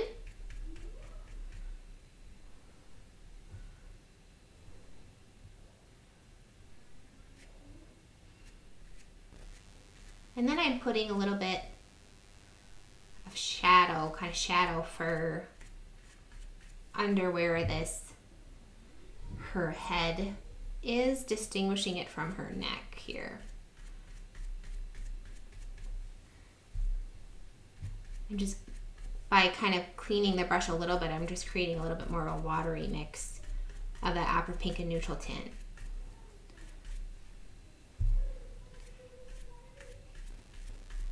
Because this isn't a dark haired area, I just need a little bit of shadow right there.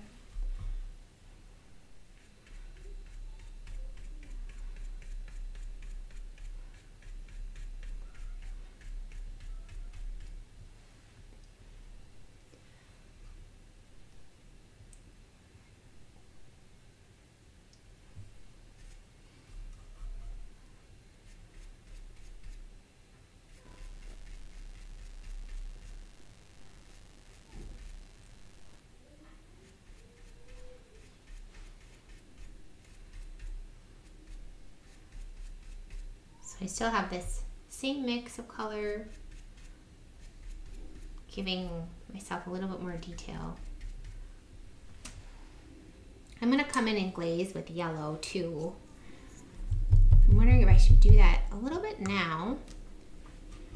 I can't remember if I had decided to use yellow, like straight up azo yellow, as the highlight color,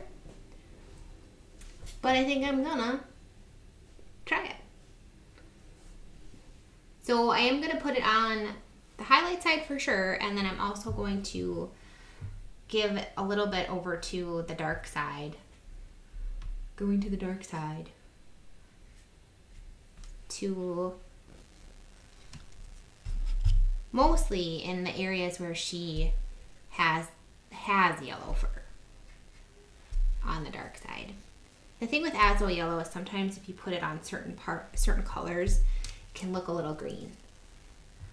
So you can just have another brush handy, just a wet blotted brush, to soften that in if you need to.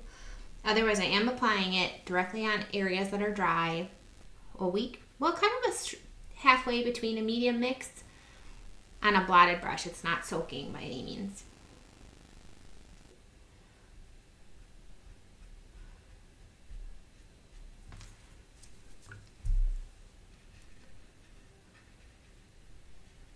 And if you are getting green, but you don't necessarily want to lift up a lot of that yellow you laid down, you can add in some opera pink to it.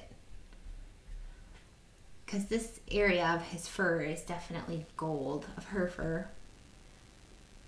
So we don't really want to get rid of it too much. So you can always add in that opera pink if you need to.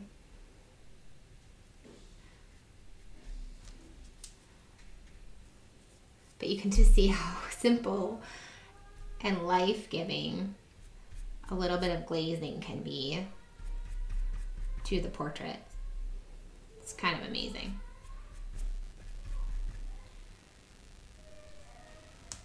Okay, happy with that, very happy, and I like how we just kind of didn't do too much with it. I think while we're here, it will be fun to maybe do some visible brush strokes of yellow as the highlight color on this side.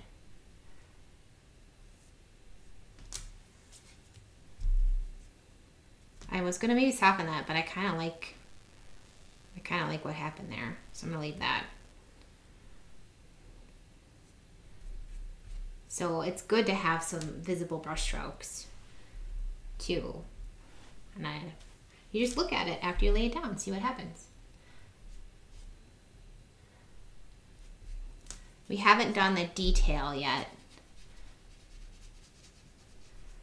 so we can always come back in and add more yellow too if we need to. Softening one edge of the highlight color too is a good strategy to get that combination of tight and loose. I like this addition of yellow a lot. The other thing with glazing too is you kind of have to be, oh, this looks so pretty, I want to put it everywhere. Hold on, don't go too crazy. It's so easy to just go to town. So I'm softening this inside edge, see what that looks like on some parts of this color.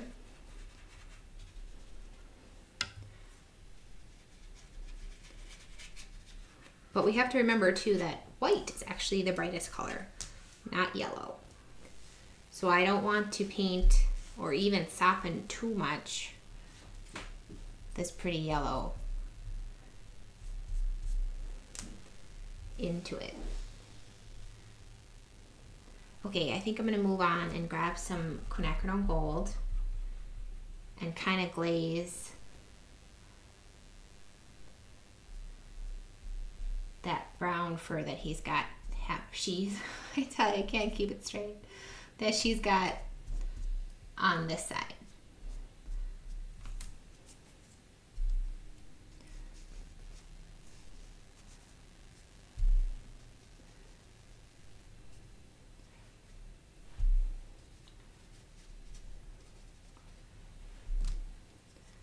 So I just kept the azo yellow that was on my brush,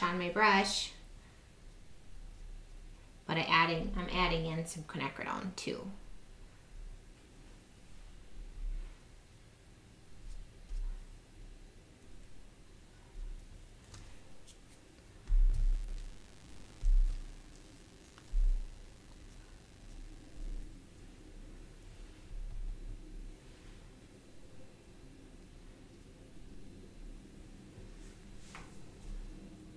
And I'm kind of going to do the ear in a similar way, more like dry techniques here with this glazing.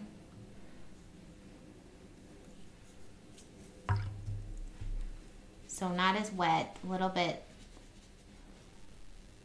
more precise.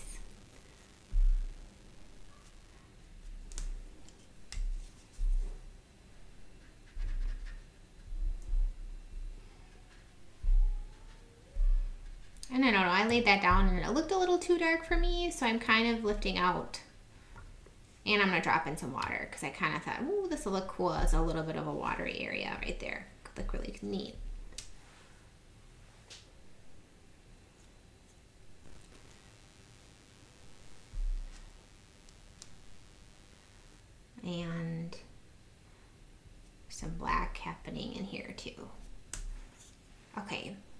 what I'd like to do is switch now to having that black color. And it's really still very blotted flat brush here. I'm going to get these darker details happening. Need to blot it a little bit more. Get like a heavier mix on a drier brush.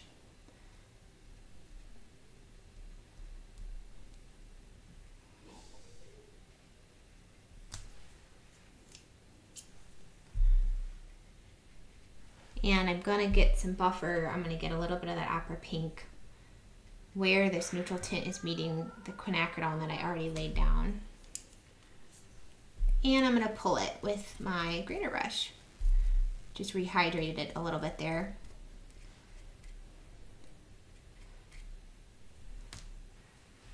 I'm going to grab some more of that pink neutral tint mix.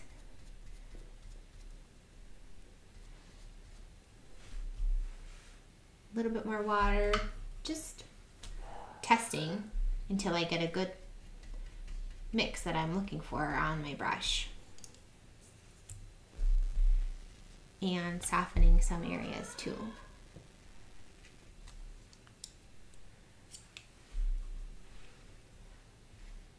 I like what's happening here. I might come in after that dries a little bit more to do more hair detail so I don't disturb that too much because that looks really cool.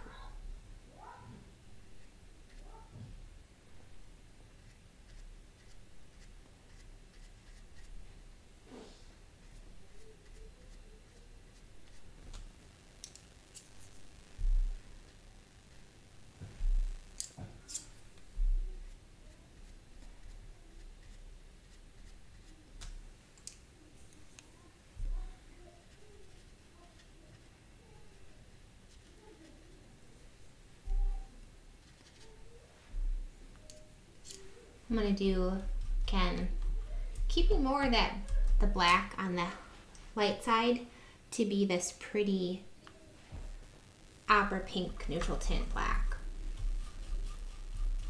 So I got a heavy mix, a blotted grainer brush. I'm going to get these details here.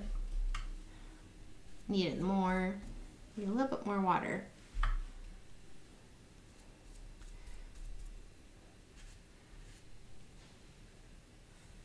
And a watery mix might be nice too for this lighter side.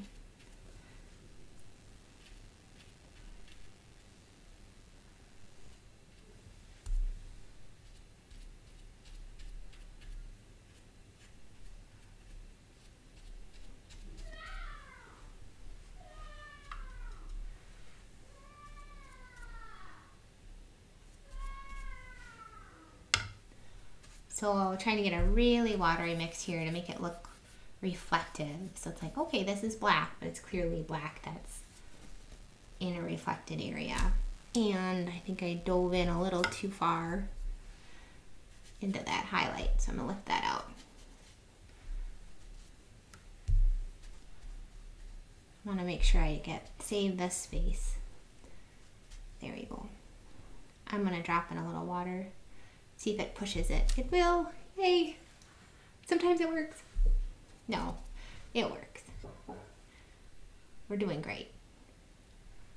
Okay, so then the black comes down here. Let these mingle.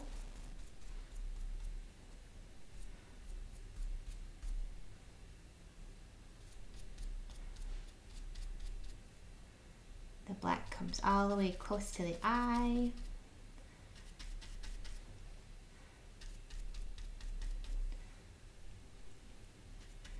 So it's just cool. It's hard to think, oh my gosh, we're actually painting black right now with such a watery mix of this neutral tint and opera pink. Just cool. Because your mind will read that as that dark black.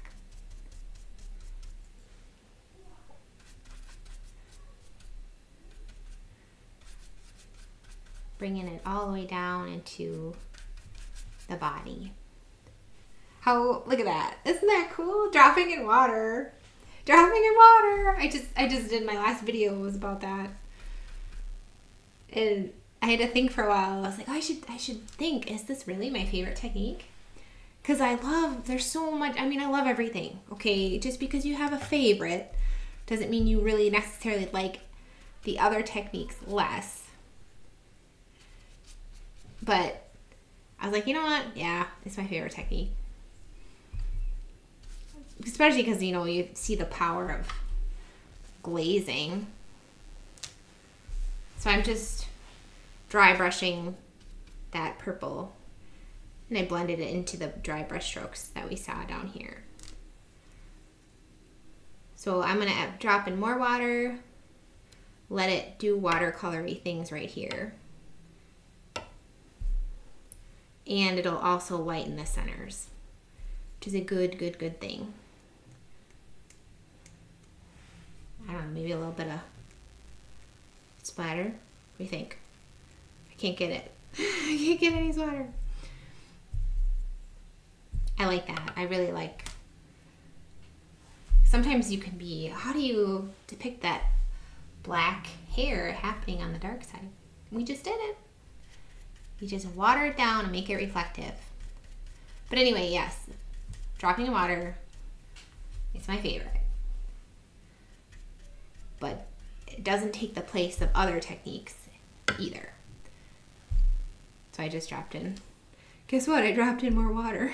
Surprise. Surprise. I lifted some too. It was just like that area was a little too dark for me. Dropping in more. Okay. And I'm going to take, I don't have a lot of color. I'm actually lifting some color from the painting here.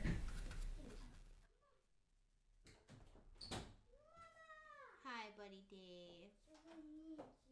Suru. He probably wants to go outside. I think it'd be cool to let this yellow blend into the pink. It kind of was doing that on its own here. And I wanted to, I liked what was happening, so I wanted to let that happen even more right there. I'll keep it open for you to come. Okay, he can come in. All right, I'm gonna glaze. I love it.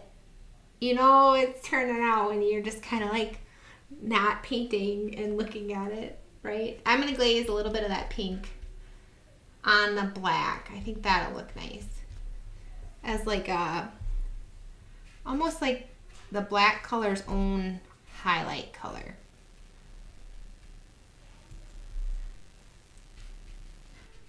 Which I guess, makes sense. That the black hair would reflect a different color than the gold hair on Coco.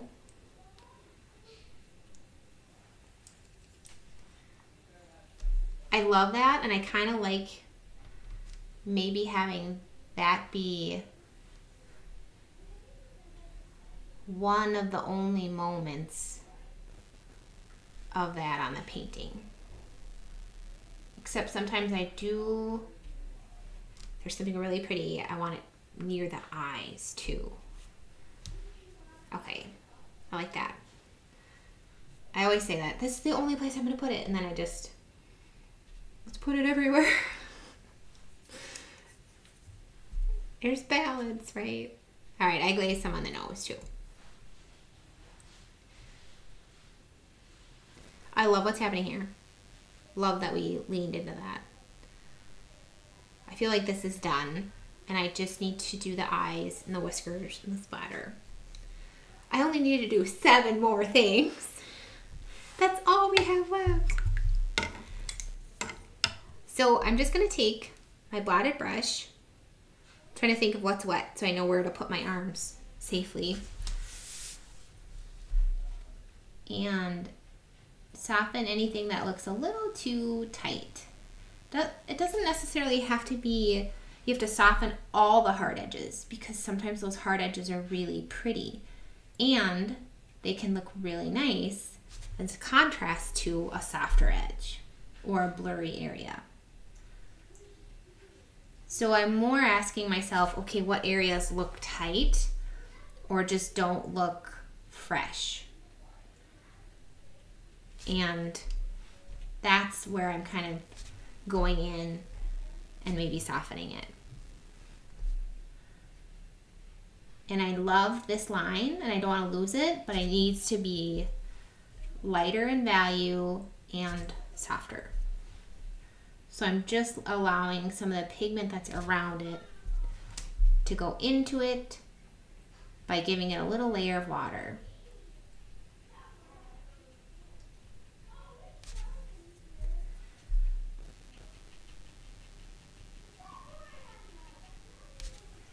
And kind of lifting too. A lot of things you can do to get these eyes looking really fresh. I think fresh is a good adjective to ask yourself. Just to have light. We want to make sure it looks like there's a lot of light in the eyes. So I lifted out a little bit of the iris to give a little bit of some life in there. I'm softening the edges around the reflection.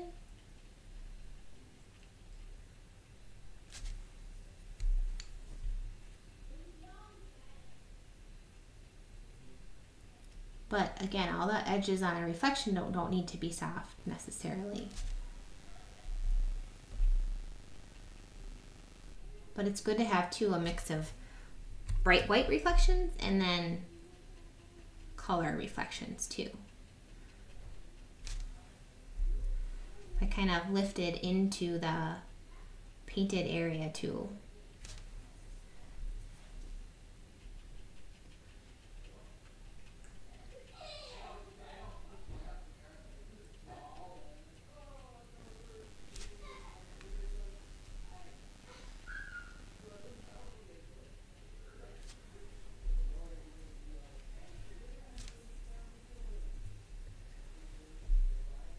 And I'm doing the same thing on this little reflection. Kind of softening and lifting.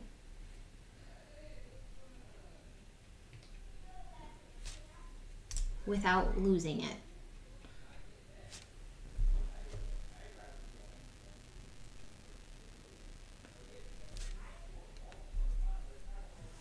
I like a lot the area that we lifted to reveal a little bit of that ultramarine. So now I'm trying to find a balance of enough of that without too much of that, because that looks really nice.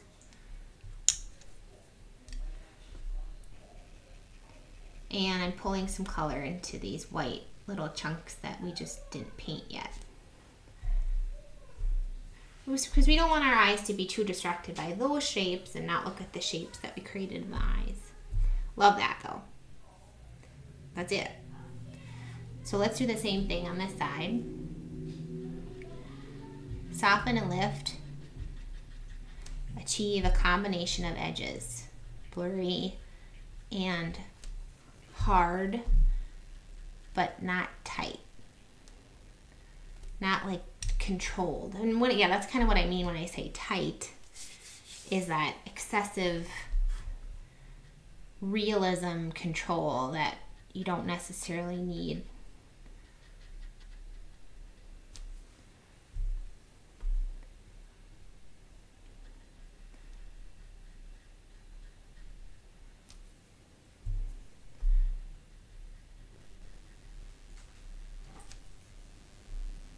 This shape seems to be a lot brighter than the other one, so I don't really want to fill that in too much.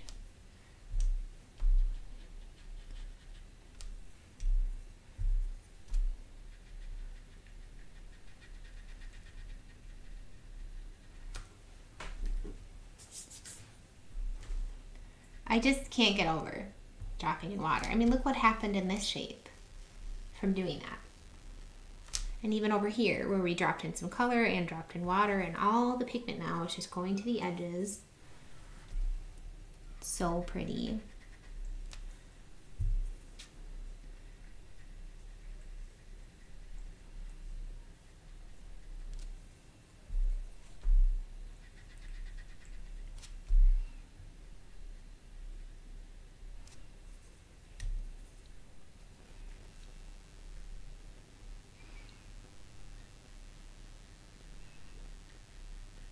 So I'm just pulling some of this color down into this reflected area of the eye, like the eyelid kind of.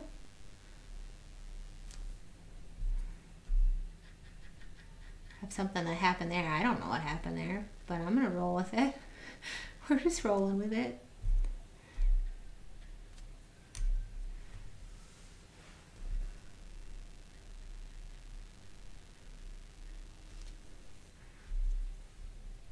And lifting a little bit too in the iris. Lifting can just really, especially on iris or next to a reflection in the eye, a little bit of lifting, really pop it. And then you can drop in water so that it even pushes the pigment to the edges even further. Look at that. How cool is that? I kind of want to lift a little bit right next to this reflection. Get a bit of a lighter hue of that ultramarine. Looks so cool. So cool when that pupil is really blue. My kitty misses being part of the action in here.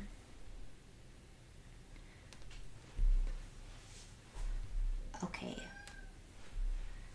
Super fun, but you also don't want it to be like all reflection. I might add a tiny bit more ultramarine and let it bleed into that a tiny bit more.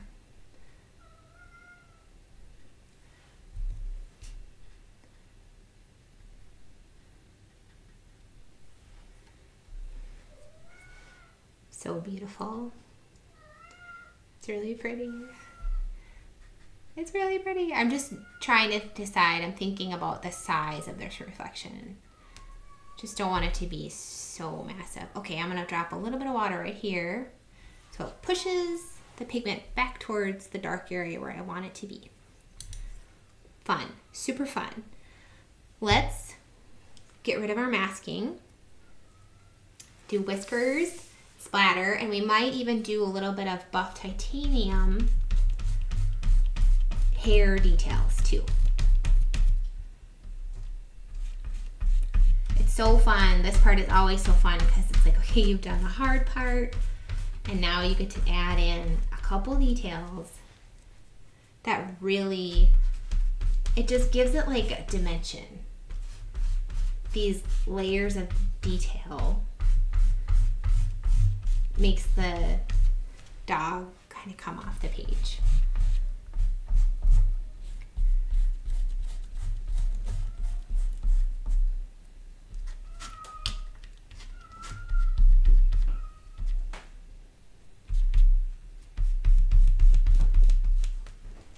I'm just using my kneaded eraser.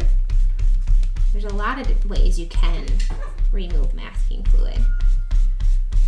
You can just use your fingers really, but that can kind of deposit some oils onto the page. So I try to, I don't do that too often.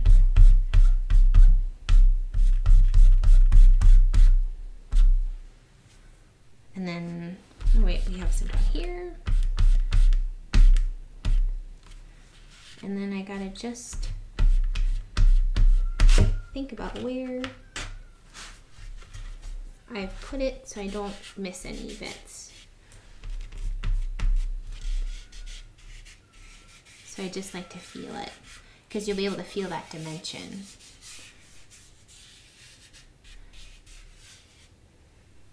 That's it, that's all we put down. Fun.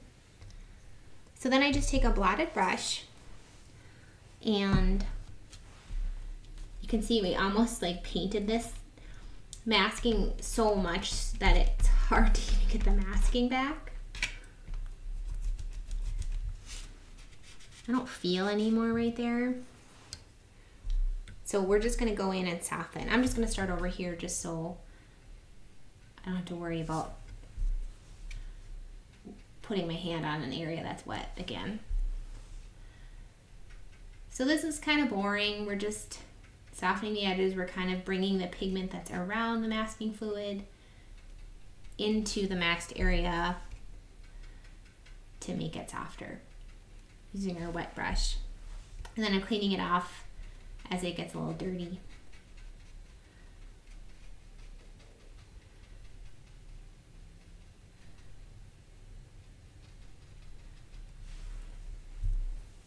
And then if it's, you know, too white too, just bring that pigment across the whole whisker and make it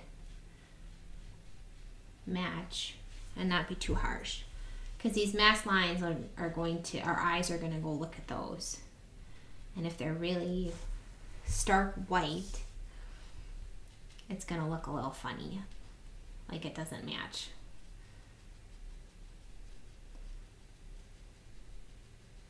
So I also try to like scrub the pigment too, especially at the beginning and the end. Can really soften it and make it look like it's not so out of place.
So I'm just trying to lift some of that black off where I couldn't really remove it with the masking.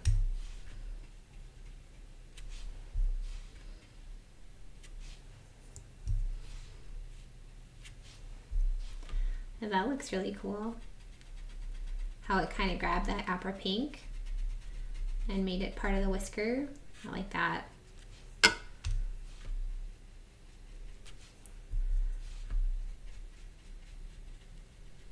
Especially because whiskers are kind of translucent and reflective, so they can definitely have color. And they'll look more natural if they do. They won't look so almost cartoony if they're really white or really thick, just kind of looking out of place.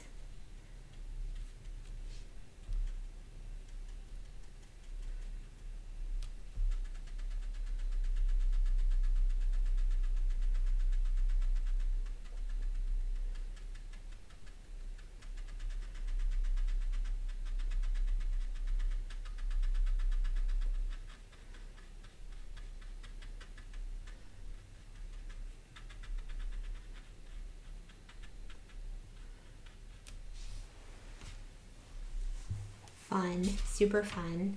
Before we do buff titanium, let's have fun with our black pen and get the whiskers in the pen area. He has one up here. She, again, has a cute one up there. Another one right there. The ones up here really do look like they're all kind of reflective. But there's a couple. And it's kind of nice too. You can use your pen to depict even just the little hairs if you need an area to have some more detail.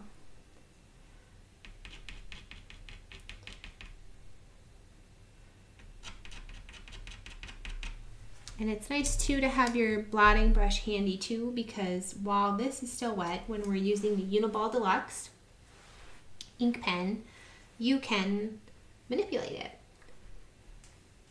which is so awesome. Oh my goodness, some cute ones over here. I try to let the pen skip, especially on the light side, and then you can kind of fill it in with your brush if you need to, just to get it a little bit lighter.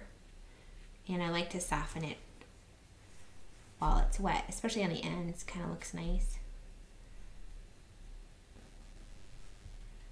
Makes it look more like it's watercolor and not a pen. How fun is that? I love this pen. This pen's amazing.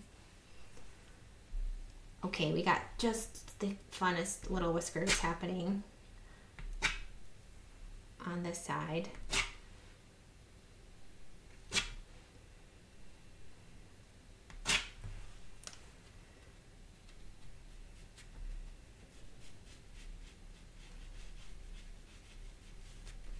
So softening those. And the cool thing is, once this is dry, you can paint over it. And it won't lift it up and smudge it around.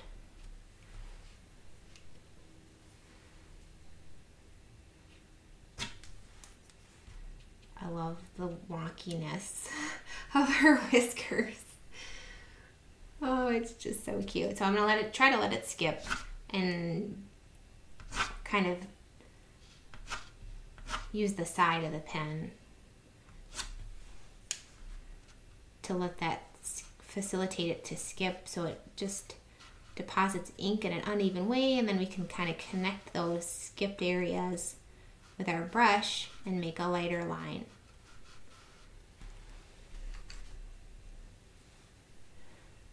And maybe just a couple down here. We don't want to go too crazy, because again, our eye's going to focus on all those lines. We want it to look at the eyes, and really the nose and the mouth, and the color, and all these wonderful watercolor moments that happened. That's what we want to look at. We're so close. I think I just want to darken this a little bit. And yeah, I think I want to do it with some opera pink. And I know that was kind of our black shadow color. We can use it wherever we need to use it. So I'm just bring this down. I love that. I think we needed that over here to separate the face from the body.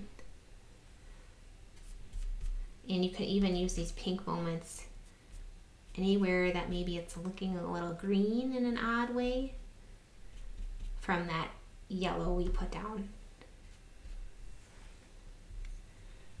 That was just a little too dry, so I'm softening it there. And then the other thing, we can actually glaze with black too, if we need to. I'm thinking right here should be darker, just looking at the values in the reference photo. Now we have to be a little careful because we already did the whiskers. So that ideally was something we should have done. Should have looked at those values before I did the whiskers. I mean, I should have finished the glazing before moving on to the whisker details. But you kind of also have to go with the flow of painting, and you do your best. Do your best, forget the rest.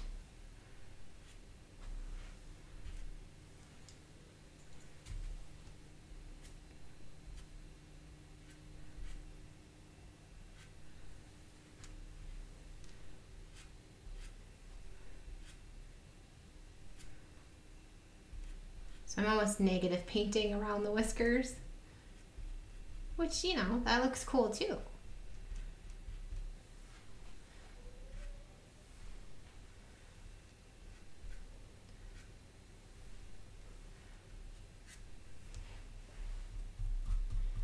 But it'll really help to get the values right. And we don't have to be too afraid of painting dark on the dark side like we're doing.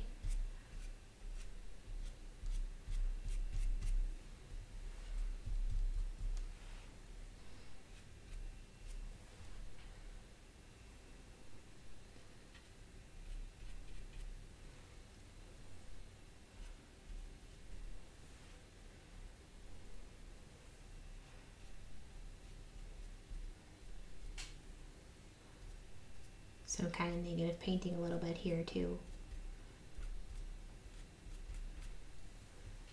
Just to give that dark side even more depth. I do really like this addition. I think this was a good idea.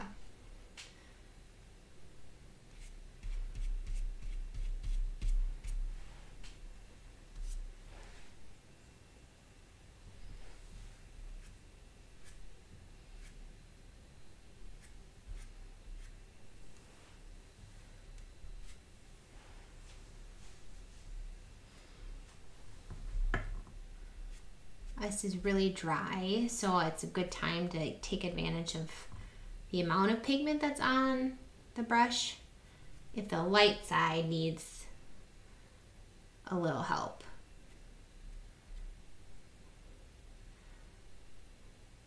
But I don't want to do too much up here. And I don't want to lose these watercolor moments that happened.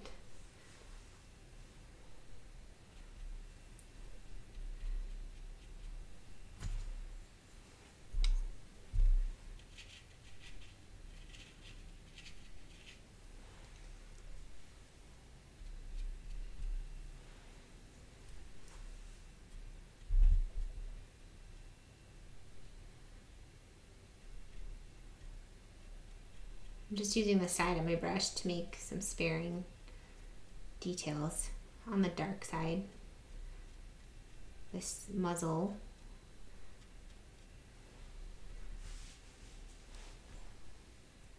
Love that. Looks so cute.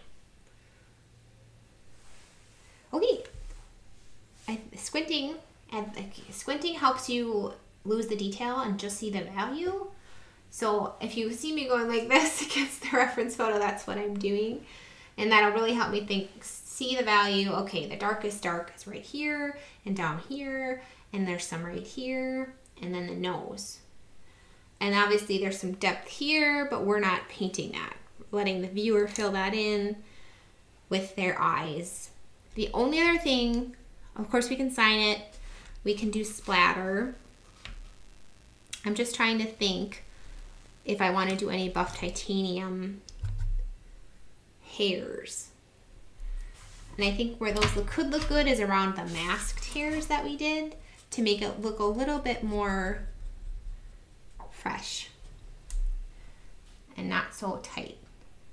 So I have my size 2 and a real nice heavy mix of buff titanium on there on a blotted brush, so I'm not laying down a pool of color here. I'm trying to lay down a really precise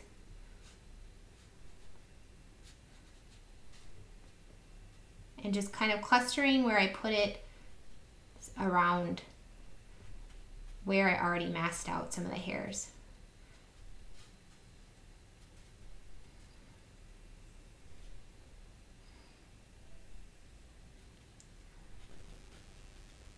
And matching the fur pattern too that I see on that. So again, I'm not sprinkling it everywhere, I'm clustering it towards where we had already put those masked hairs.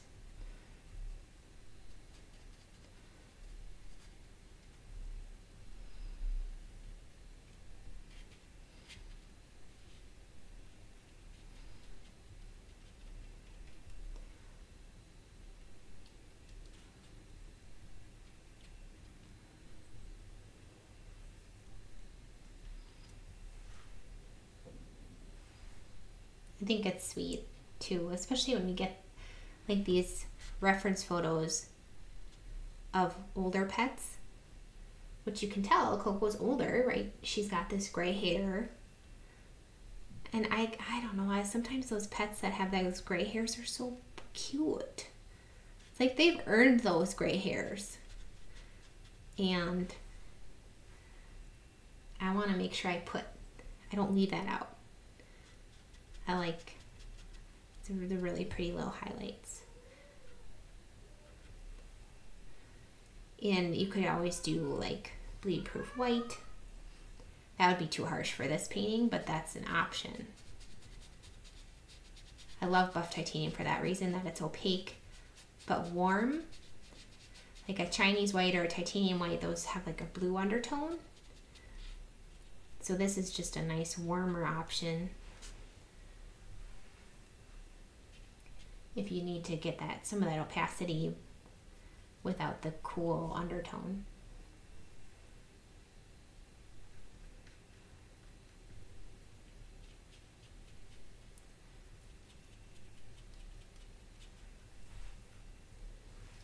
And I don't want a ton because, again, it's more texture that your eye is going to be looking at. And we just need to suggest it. You don't need to go fill in every hair that's gray or white.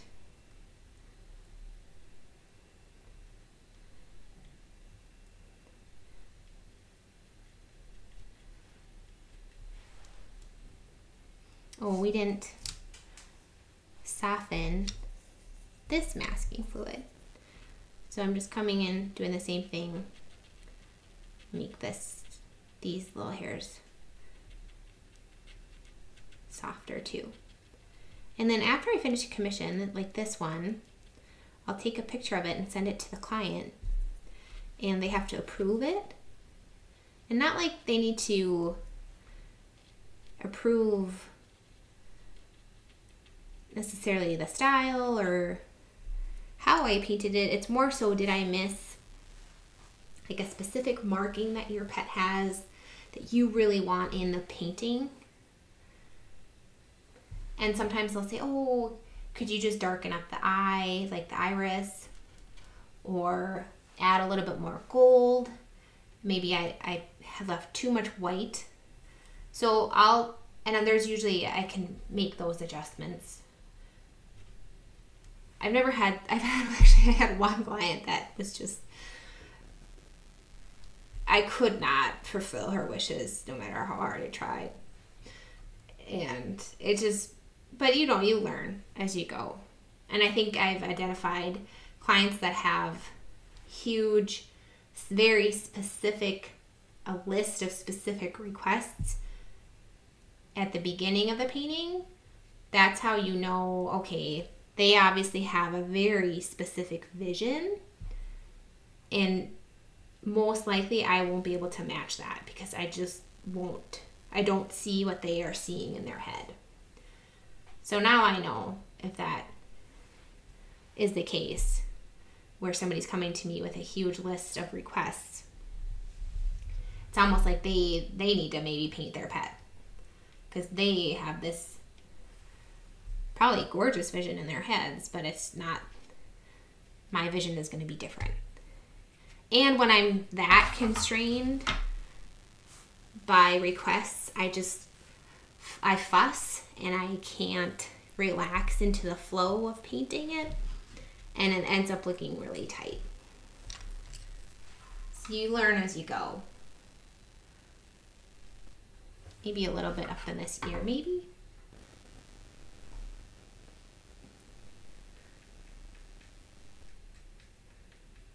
It looks kind of cool. Okay, I want to think about splatter. Oh, how pretty are those splatters? That's kind of neat because the opera pink and the neutral tint separated. That's so pretty. I'm going to do more splatters of that mix. I don't usually do a mix of colors for a splatter like that. It's really pretty. So I'm just going to see. I like the splatter right there. Ooh, there we go. Splatter achieved. And hair. I'll pet roller that after it's dry, and I'll take care of all that. And then sometimes it's hard for me to achieve big splatters unless I did them by accident, which is great. I like that. I think that's all it needs. It's so pretty because then you're looking at it, and even that feeling. Oh gosh, look at this. Let's Kleenex that. That feeling of like wanting more, that's what you want your viewers to think. Like, oh, why did she stop there? It's like, I want more splatter. It's kind of that excitement. And you want that. You want to keep in versus like, whew, it's everywhere. Slow down. I'd much rather have the viewer think, oh, I just love that. I want more of that. That's a good feeling. Okay, I'm lifting out. There was a weird splatter right there. I don't think that added a lot. So I just want to maybe boop. I booped it. But now I went to town with some gold. Okay. Then you think about where you want to sign it. Ow! It turned out! It turned out! It's so fun. It's so fun. I'm thinking right here would look cool. Could look cool right here too. Or right here. I never want it to be too weird in the corner. I like to cluster things and have white space. So it even could look cool right there. It's almost like part of the painting that makes it look even better. So you want to think about where it will look good. And even if it's up pretty high, that's okay. I like right here. So I try to like imagine what it would look like, and then I just go for it.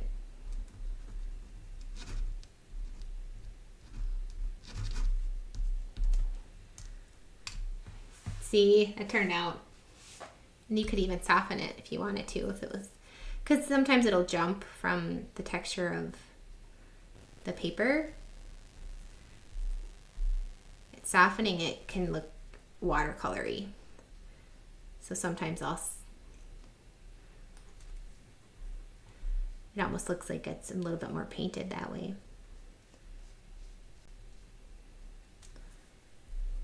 All right, but you don't have to do crazy. You don't want them to look at that too much. What was I gonna do?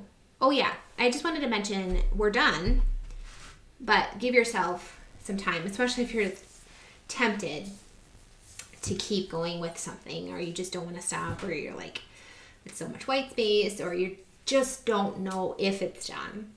Give yourself some time, come back to it with fresh eyes, and then you'll likely see something. You'll either say, wow, it's perfect, what was I thinking, or wait, I need to add a little black right there, or lift a line that I didn't see before. It's always a good idea to just give yourself some time there. How fun was this painting? Loved the reference photo we were given. That tongue. The tongue. And now I'm looking at the tongue. It's never done. No, I'm thinking like, I think that bled in there and we lifted it off, didn't we? So I'm mixing up a little purple. I have my little secondary purple well here. I think it would benefit. That could look nice. And we already painted that whisker, so.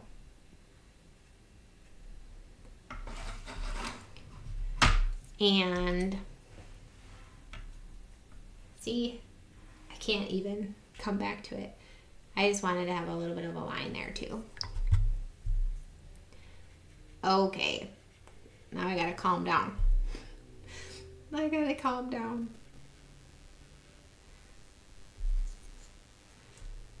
All right, I'm trying to negative paint around some of those whisker shapes and then softening the edge here.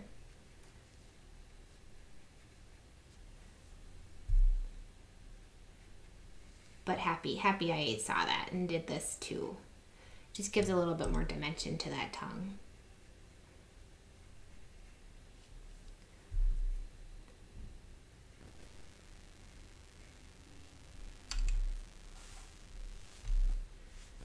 Yeah. It's a little dark though, don't you think? It's kind of dark. I think it matches, technically it matches the value in the reference photo, but it's drawing my eye more than I would like to.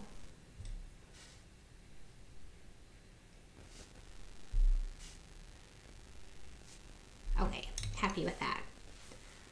All right, there might be something more I see, but I love it. I just love it. Look at that, I can't stop. Can't stop, won't stop, right?